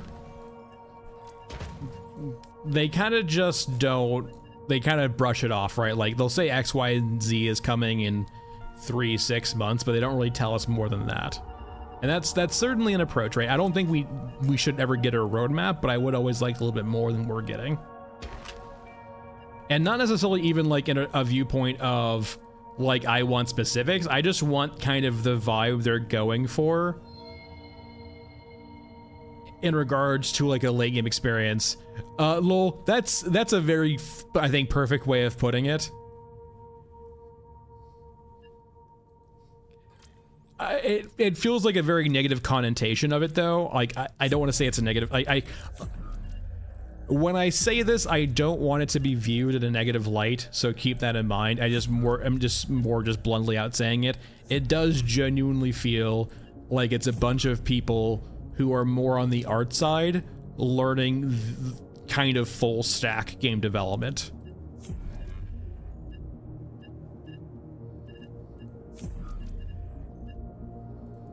And so they're kind of, because they're doing that, they're kind of experiencing the pain points that come with doing that. They're like, it's learning through doing. And so it's gonna have some friction to it occasionally. I guess we can just go murder some water thieves.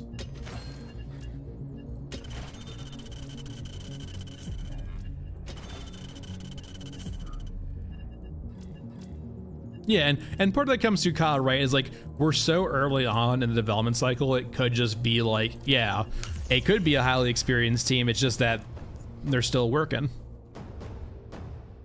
Oh, Frog, for sure, in the sense of like, they're doing... When someone's willing to take a shot in the dark, or someone's willing to kind of take a swing for, you know, our objective like this, I will generally give them a lot of leeway in that regard, and I will buy into something. Like, I will buy into an idea, even if that idea doesn't come to fruition, because there is still just merit in pursuing that idea in of itself, right? And sometimes it's not about the destination, it's about the journey. Sometimes it's okay to never, like, naturally, it's important to have an idea of your destination in mind, but the journey can be worthy of merit regardless. And so even if you stop short or have to stop short, maybe that journey was worthwhile.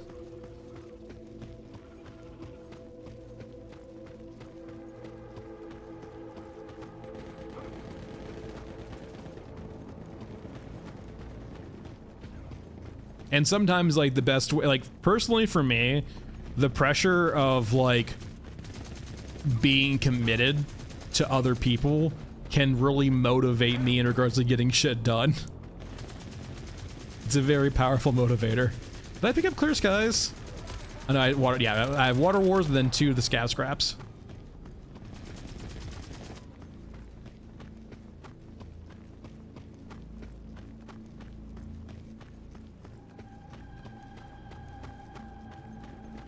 And like, and to some extent too, I see it a lot of times also, like for example, a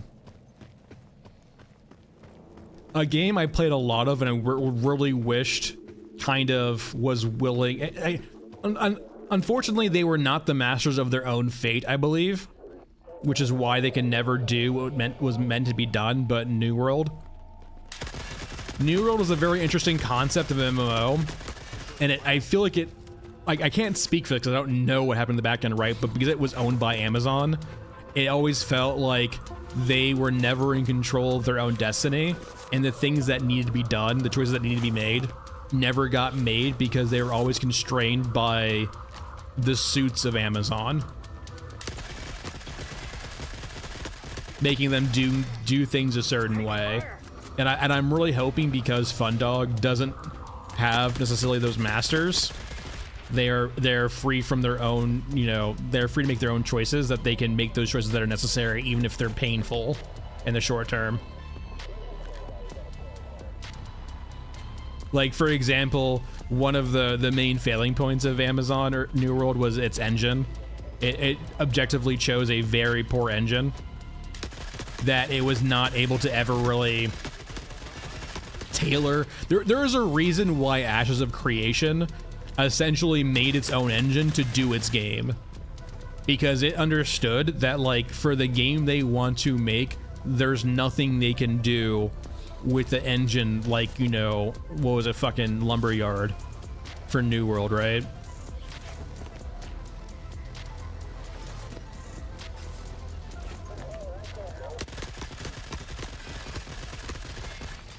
Leave me alone. No. These goddamn drones.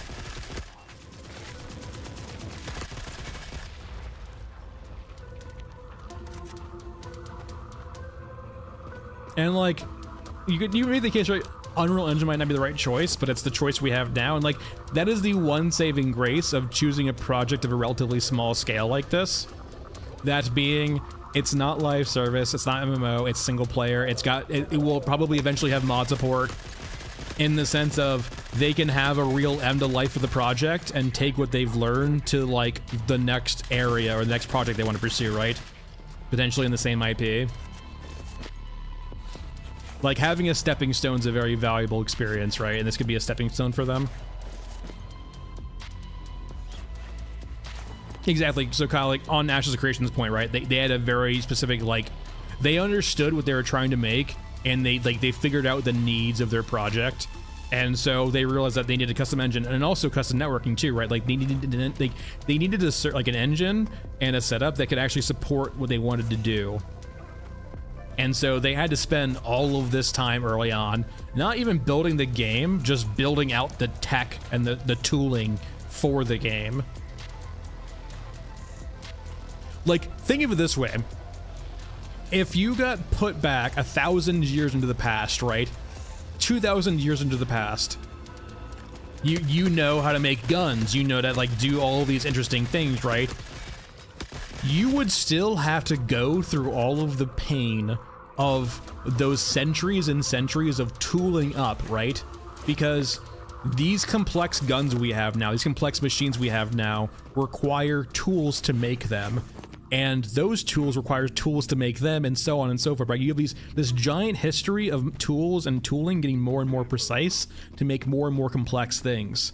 So you might be able to go back 2,000 years in the past and apply your concepts of how gunpowder and all that works but you wouldn't ever be able to make an M4 in your lifetime. Like, you couldn't make an M16 or M4 in your lifetime. It would take you so long to tool up, it will last longer than your life, because their tools are so far behind the curve. And tooling takes long amounts of time.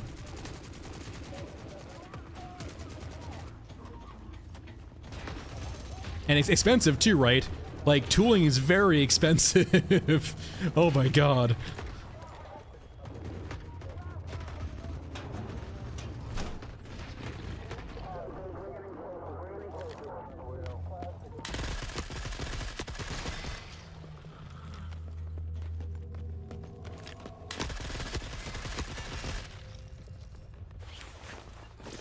Yeah, like, you could make pipe guns, right? Like, you could apply that. You could easily, like, get people into the paint. Like, you can definitely make things faster and jumpstart that whole thing like faster, introducing the very basic concept of pipe plus bullets equal gun. But getting to the part of, like, very precise parts takes lots of time. And making it consistent too, right? Like, one aspect too, right? You had that entire period, for example, of, like, the early eras of guns where, you know, even if you tried making guns the same caliber, they would always not be right, so the tolerances had to be pretty, you know, substantial, right? And so getting to the point where you can make gun factories, like, it makes things like NATO and, like, logistical packs so impressive, right? How you can have literally half the world produce something that has such small tolerances and be usable by everyone.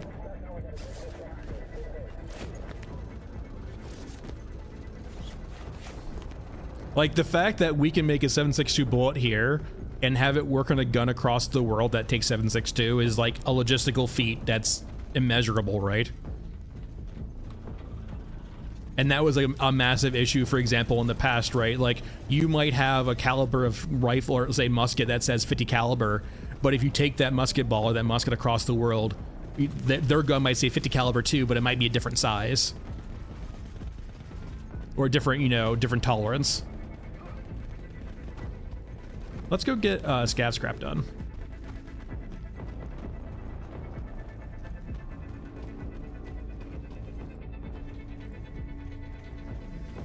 Well, yeah, well, it goes into the whole thing with, like, the Omnissiah too. It's a very, like, Warhammer vibe too in regards to that. Warhammer's definitely explored this whole space, whether in regards to, like, the machine gods and Omnissiah, and in regard basically tech so advanced that you've forgotten how to make it, and so, like, you can't remake these tools anymore. You forgot how to make the tooling doesn't exist. It's a very interesting concept, right? The whole, like, you know, Mechanicus and Omnissiah and all that good stuff.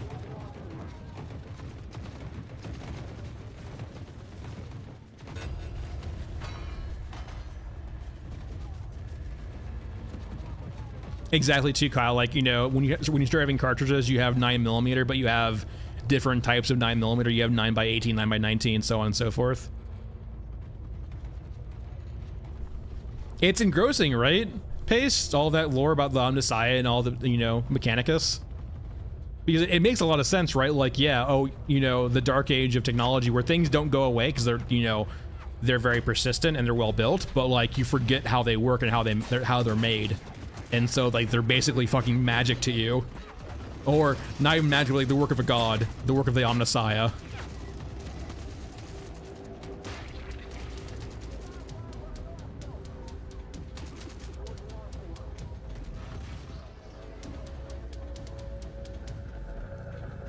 I just see is there a drone over here? What the hell? I never knew you could spawn over there. What the fuck?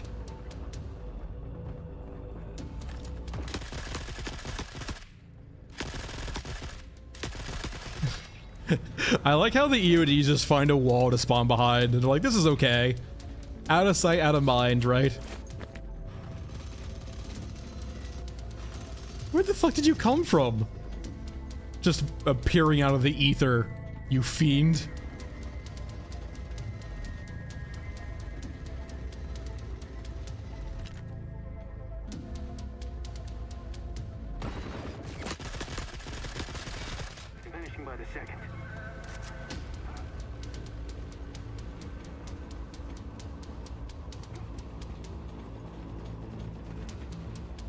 I really feel like there needs to be a cooldown with AODs. Like, do they really need to spawn, like, with literally no... I'm out of ammo, fuck. That's not good. I apologize.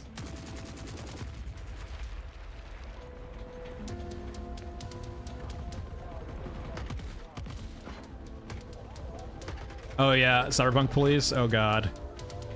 Even with the update too, you can still abuse the hell out of them, but they're much better now with the update. But them appearing out of the ether in Cyberpunk before the patch, man.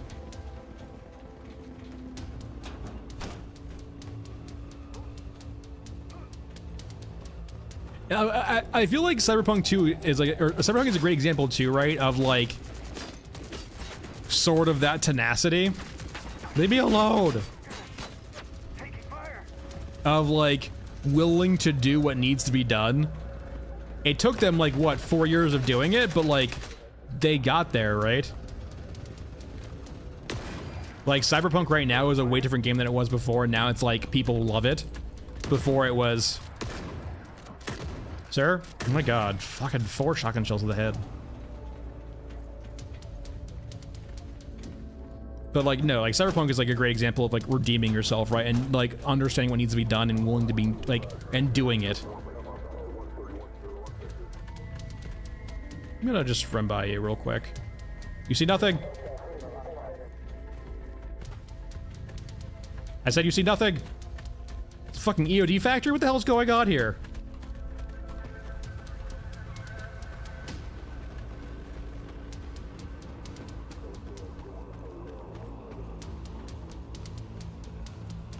Bushi, can you explain?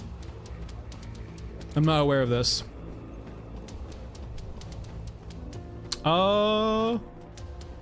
Maybe I'm not that familiar with shotgun terminology. Yeah, I think it's just like a generic pump shotgun, right? Oh, that's fair, right? Can you give me an exact example? Because I'm pretty sure like that's the issue too, right? When you like the whole marketing versus game thing, like even this game does it too, right? Where I would say it's a whole thing with it's weird. In so many games nowadays, the marketing seems very detached from the actual game itself. Where I would agree with you, Mushi. Like that's like it's almost a sin of like almost every game, I feel. Where you can make it subjective too, right?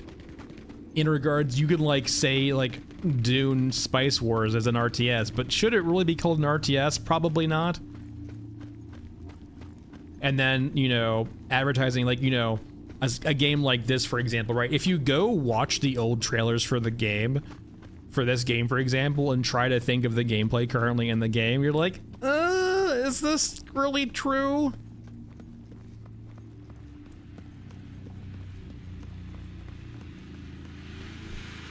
It genuinely feels like marketing got caught up in making the game sound too cool, as opposed to making it sound like what it is or what it plans to be.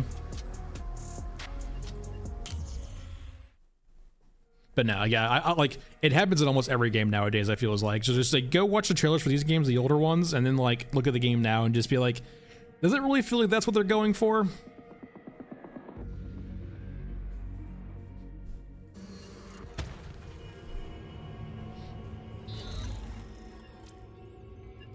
right, Water Wars is done.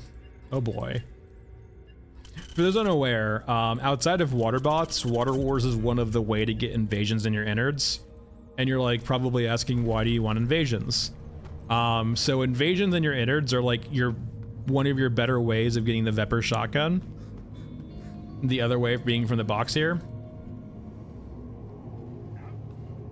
Because the guns that will drop off the invasions in the innards will almost always be disabled as opposed to destroyed.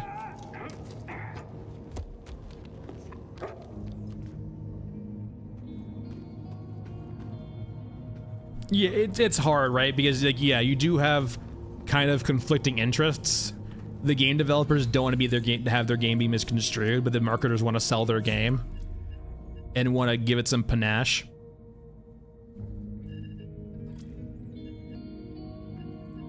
Let's do a mech trench. Let's do a mech trench from tunnel.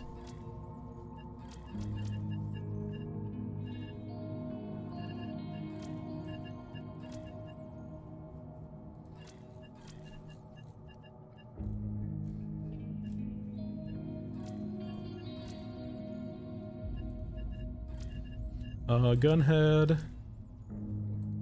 Let's go for the RPD. So RPD Gunhead. What gun? Probably something that has lots of ammo considering we're using a rack. You're not silenced.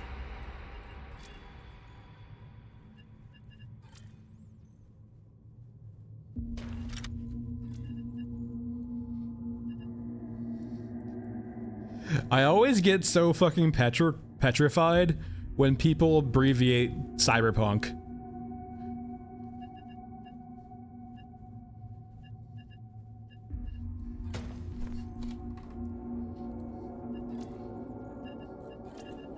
Nothing will get you on a watch list faster.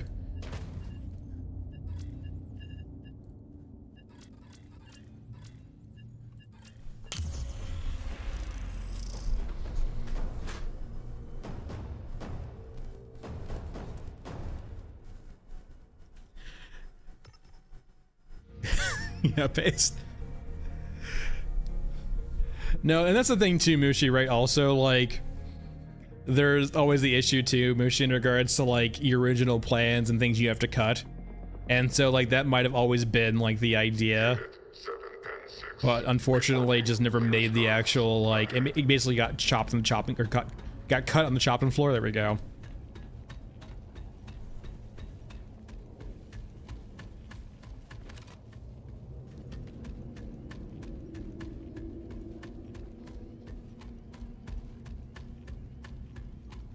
Mister, that will never not be funny for the longest time.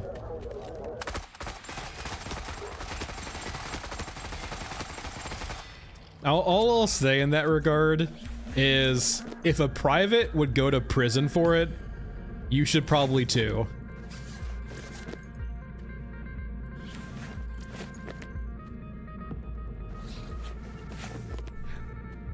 Like, if that was a private in the military, they would have gotten court-martialed and put into prison.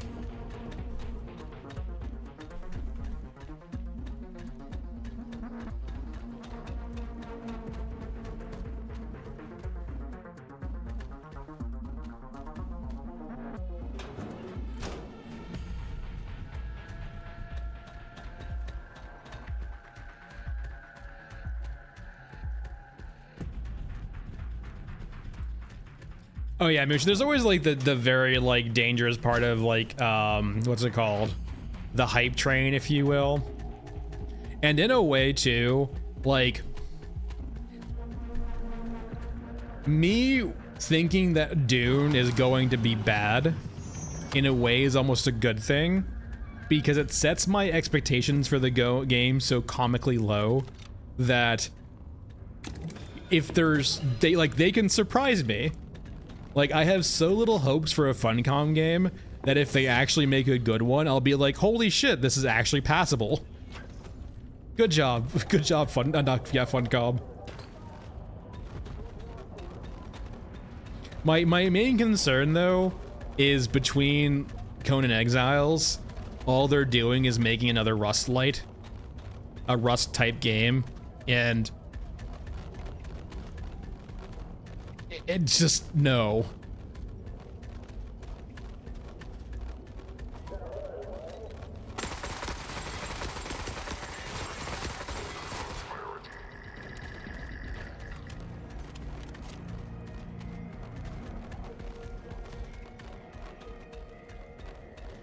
I mean, that's literally what Conan Exiles is, though, right? It's literally a Rust clone, but just Conan themed. It's got I am simplifying quite a bit. Conan Exiles does add a lot of extra stuff on top of the Rust gameplay loop, but if you peel off the layers, it is just Rust underneath. Like, I'm not saying it doesn't do, it does do justice to the Conan Exiles kind of theme and like lore and just the ambiance of Conan Exiles, but like when you strip away the layers, it is just Rust. And if you don't enjoy the concept behind Rust and Ark, you probably aren't going to enjoy Conan Exiles.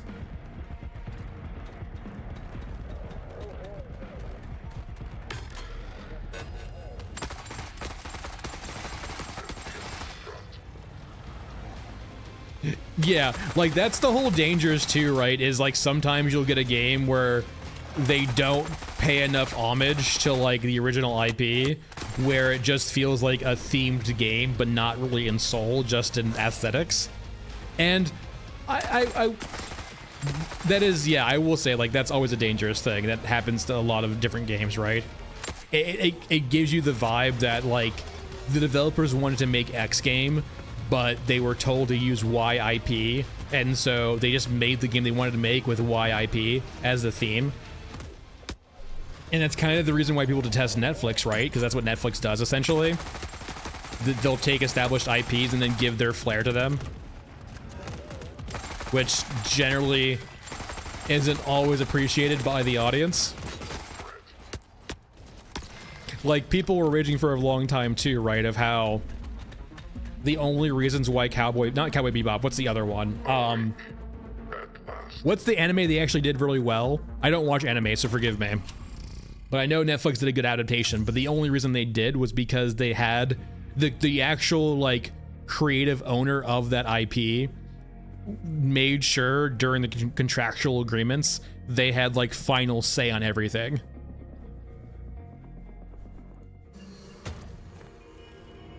It's the one with like the ships and stuff. What's it for? I can't remember. I don't know anime at all.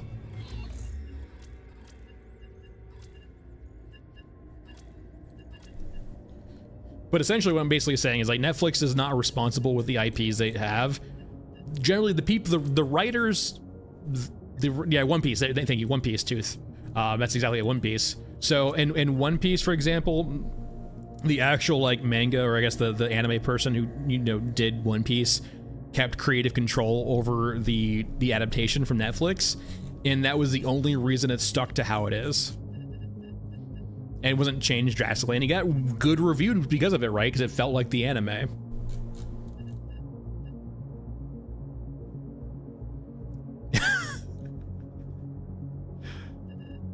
I mean, weirdly enough, I'm not gonna give you too many personal details, but I get accused, and I get rightfully so accused of dressing very generically. As in, you will just view me as a basic bitch, basically.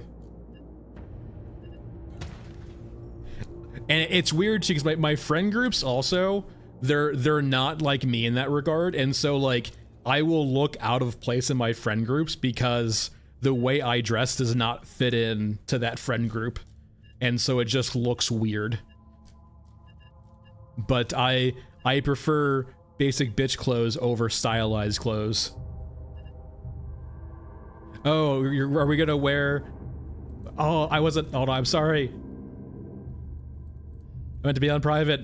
Game crash. I apologize. Like I would just like wear a Carhartt hoodie everywhere because they're just so fucking comfortable and well made.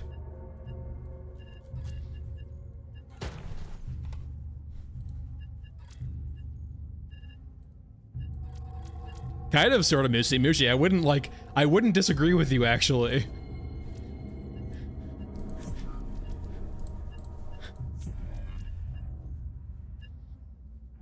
Huh, these clothes are comfortable and they work.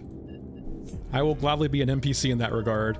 I also just feel like graphic tees and stuff like that are just ostentatious in my opinion. I won't ever like, see ya Delta, I won't ever like, I have no problem with people wearing them, but for when I wear them, I just feel like this is just too obnoxious. This is like me crying for attention, it feels like. It's also why I basically just don't use social media, but that's it, you know. For streaming on Twitch and streaming on YouTube, I do a very poor job of advertising myself. That's more for my own volition. For me, like, just feeling disgusting doing it. No heroes tonight. Hey, why is that? Huh? What the hell is going on? It's like a void sucking up the light. I guess it is getting, it's just a dark patch, I guess. It's just like oil. Alright. No, yeah, Raymer, I am a firm advocate that social media is a plague.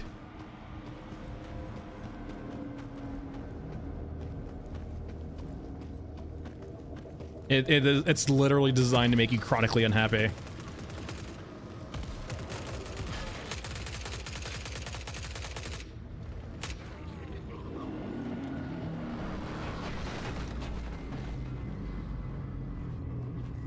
So that's definitely the first step. The next step basically is I want to see them get shot down. You know what fucking cool it would be to like watch those bombers get shot down?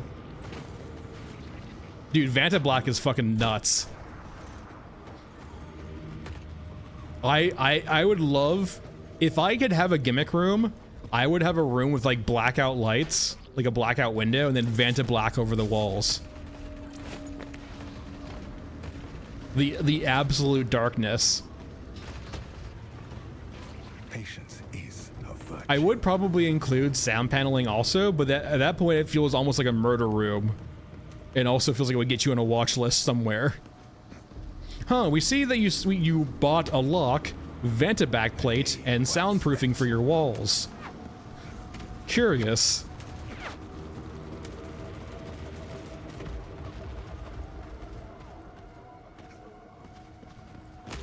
Yeah, all the gothic poetry. My world is but blackness in this endless void of Vanta Black. Because it's literally just, it sucks up all the light.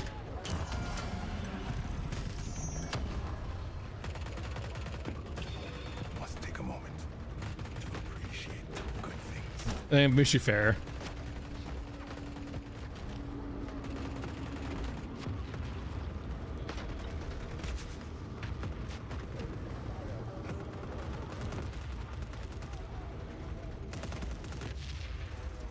Basically ASMR and emo mode, yeah. Half emo, half ASMR. Why not both? I'm still waiting for the cycles to complete, by the way. So fashion goes through cycles, right? And so we have these cycles of fashion that, you know, go from like fitting to like baggy, fitting to baggy, fitting to baggy, and then in betweens. I'm still waiting for like those gothic cargo pants in like the 90s and 2000s to come back.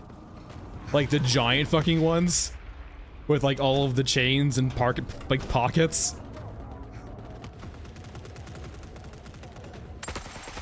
Like what year are those gonna come back? Oh wait, are they already back, Mr. Grooves? Are they back already? Has it come full circle?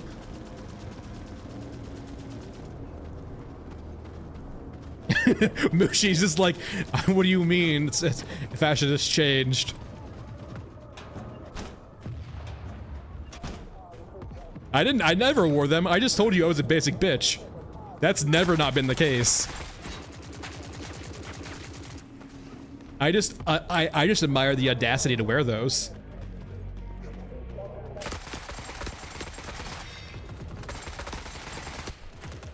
Leave me alone! Oh my god, it's a fucking goat! Oh my god, I apologize, I'm sorry! Holy shit, it's a fucking foliage open firing squad! How am I alive?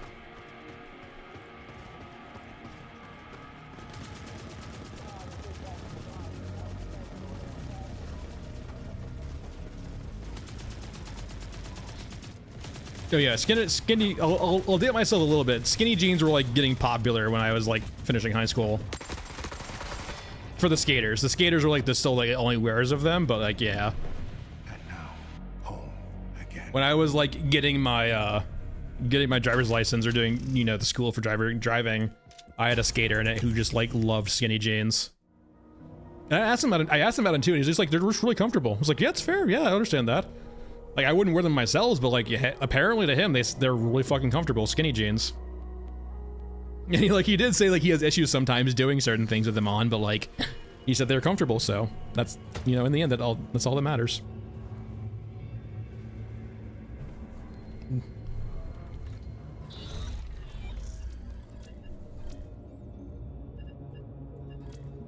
Let's end on a stairway.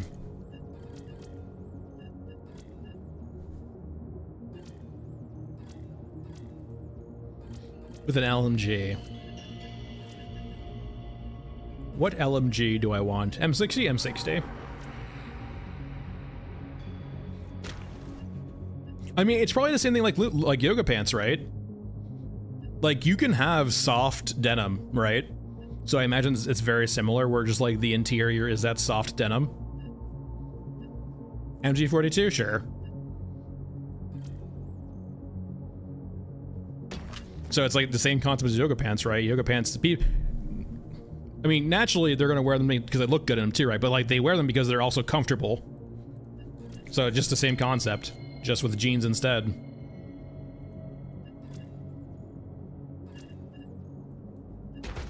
All right, I don't actually have that much ammo for this, but we'll make it work. We'll bring it back up. What gun do I want for backup? Glock? Let's use the C96. Yeah, personally, I'm more of a pants guy than a blue jeans guy, but no, some people just really like blue jeans, which is perfectly fair. Nothing wrong with that.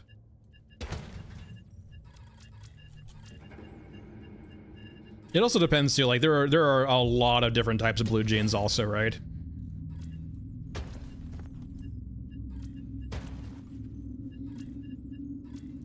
Lots of different types of denim. Take a stance on jeans.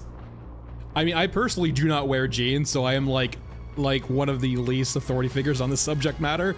I always wear pants. Like I'm a basic bitch. Khaki pants and like a hoodie. Not even a hoodie, like a sweatshirt, right?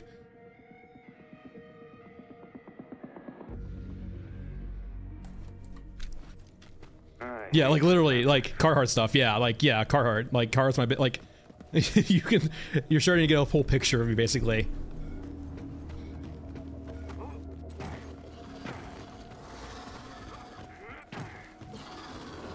God, the sight picture on this.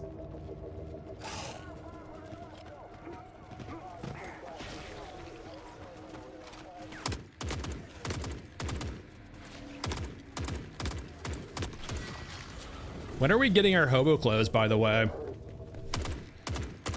If we were gonna like look at like, I guess, if we were going to do hobo fashion, I think Old Man carries it away, by the way. I think the only actual character I like who's fashion-wise is Old Man. Old Man's got some drip sometimes.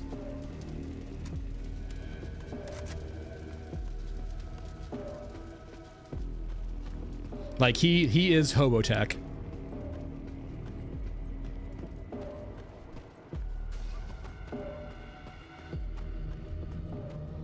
Honestly, Reamer, that'd be cool too. Yeah, I doubt we'd ever get it in this game, but like, yeah, having some salvaged like actual kit.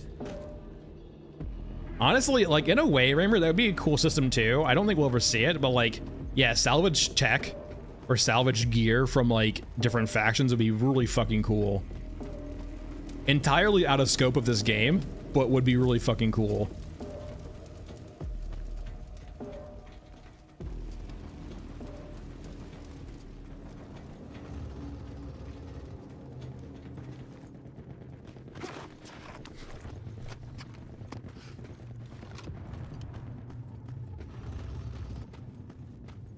Exactly. It's just more of the sense that there's no scaffolding at all yet for a system like that. And it also would like kind of take away the bespokenness of the characters, kind of removing like their custom, like not like, well, rather removing their personality a bit, right?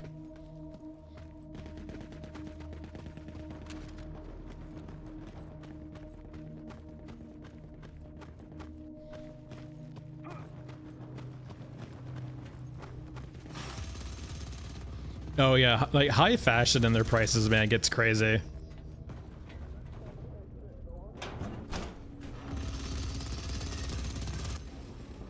Like, so where do am I supposed to aim at like the dot here? No, I aim at like the post there. Okay, understood. It's so shaky. Oh my god, it's so bad. Why are the LMGs so bad?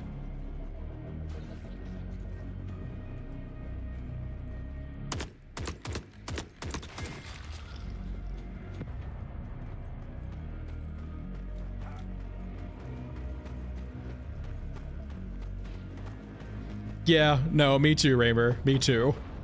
Hey, Toothy.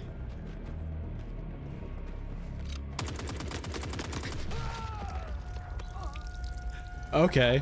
So that's interesting. I didn't realize we could. Lesson learned. So that. Oh wait, actually, hold on. Double standard.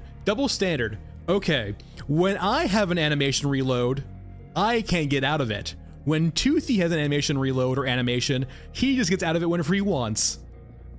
So as you saw there at the very end, we shot Toothy a little bit, and he immediately broke his animation and shot us immediately from his animation.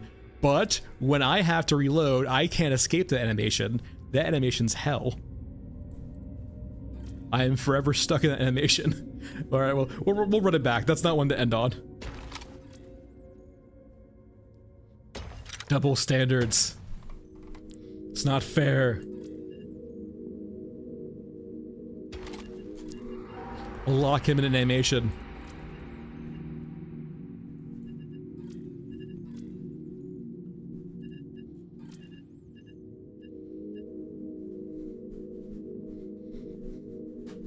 Yeah, they're not basically checking for the state of something to make, like, state of animation, make sure it should be done. Yeah, so it just like basically just goes. Yeah, that makes sense. Essentially, what we're saying, right, is that Two-Face, very fair. No, fair. Well, fair, like, there's fair in like the right ways. Like, it can be unfair, but like grounded, right? Having a unit break out of animation to like do that to you, I would say loiters into the realm of unfair. But no, yeah, Kyle, like having the unit check for an animation state before it can do something, yeah.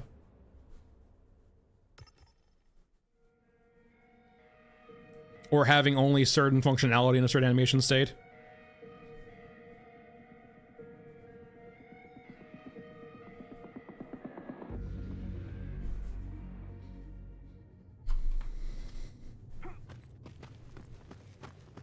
But no, I am sure the reload mechanic will change.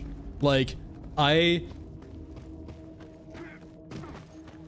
is truly the only thing where I genuinely got kind of mad about in this game. As in, that should never exist. You can punish me all you want, make me lose the whole reload, I do not care, but you should never force me to stay in a state because of a thing, right? Like, if I'm reloading, right, I should be able to sprint, I should be able to like do whatever I want right now. I shouldn't be forced into like this terrible state where I can't change guns. Punish me however you want for doing so, but do not force me to stay in that state. If you want me to lose the reload, lose the ammo, lose X, Y, or Z, that's perfectly fine. I'm okay with that, but give me the option, give me the choice I can make to get out of that reload.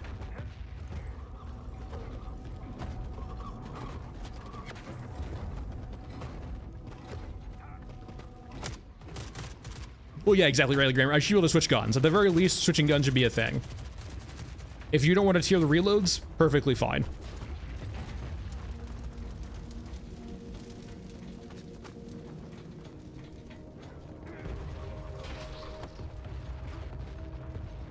Yeah, like there should be something that breaks it. Actually, I'm curious, yeah.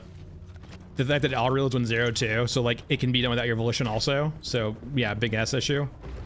Granted, most guns you'll usually have an issue of like getting that low, but sometimes you'll have to fire that much. When every gun and rifle in the game usually has like a drum mag of 60 to 100 rounds, you can usually finish a lot of fights without having to reload. Who's a good boy?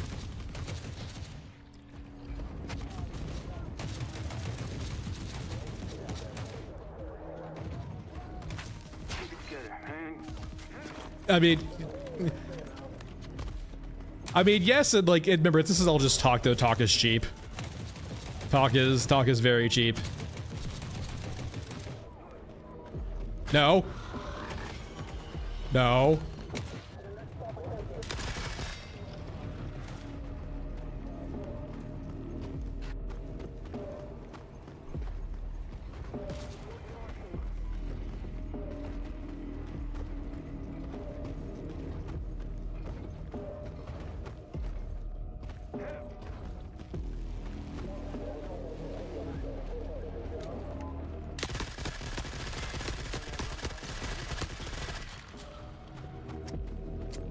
It just, the whole,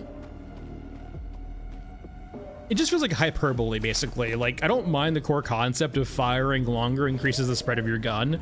It just feels way overtuned right now. Like, it shouldn't go from like a 5 MOA to like a 30 MOA. It should go to like a 5 MOA to like maybe a 10 at most. Probably not even that. I like the concept of punishing long range fire by increasing the spread with automatic fire, but like, you don't need to make it that dramatic to make it matter. As perfect a day as any. Like, it's like almost comical at this point, where it was, especially considering the size of the tracers. Hold on, let's just actually come over to here. So like, we go from like a actual like quick stream of bullets into like comically just a cone very quickly. Oh yeah, there's no point in bursting right now. Bursting is actually really bad because like the burst is where you feel all of the recoil right now. So like, you can see like our third to fourth bullets are the ones that go really high, and then it comes back down into a stream. So a quick burst and then like a stream.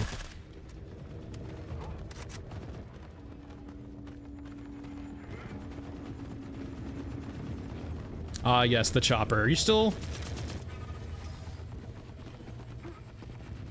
looking for that Euruscan chopper if it exists? I'm not sure if I believe them anymore. Granted, I at the same time though too, there's enough cases of low percentage things in this game where like I can just maybe believe it exists in a very weird state, a very low chance. I want a screenshot saying Euruscan chopper and why it's different from Eurasian. I want proof.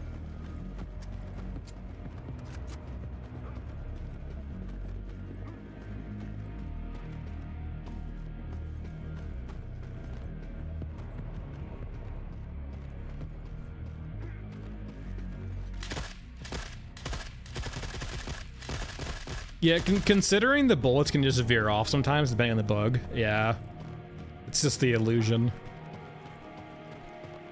Hello? Knock, knock.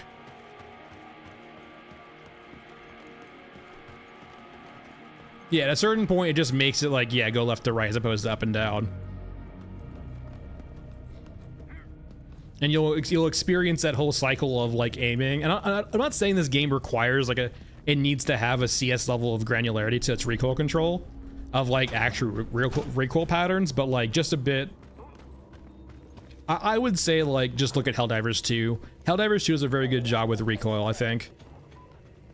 Where like you are rewarded for controlling it, but like it's not overbearing. Helldivers 2 does a good, like, outside of potentially the damage numbers, like the actual feel of the guns in Helldivers 2 is very good.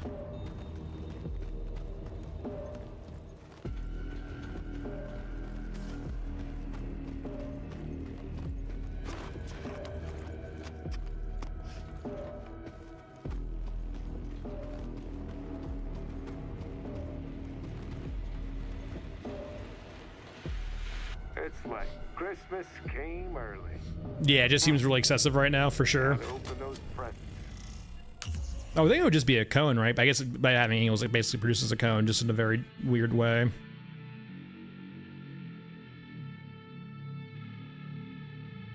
All right. Well, that's it for today, everyone. Thanks for watching. I'll see you guys again on Monday. Have a good weekend.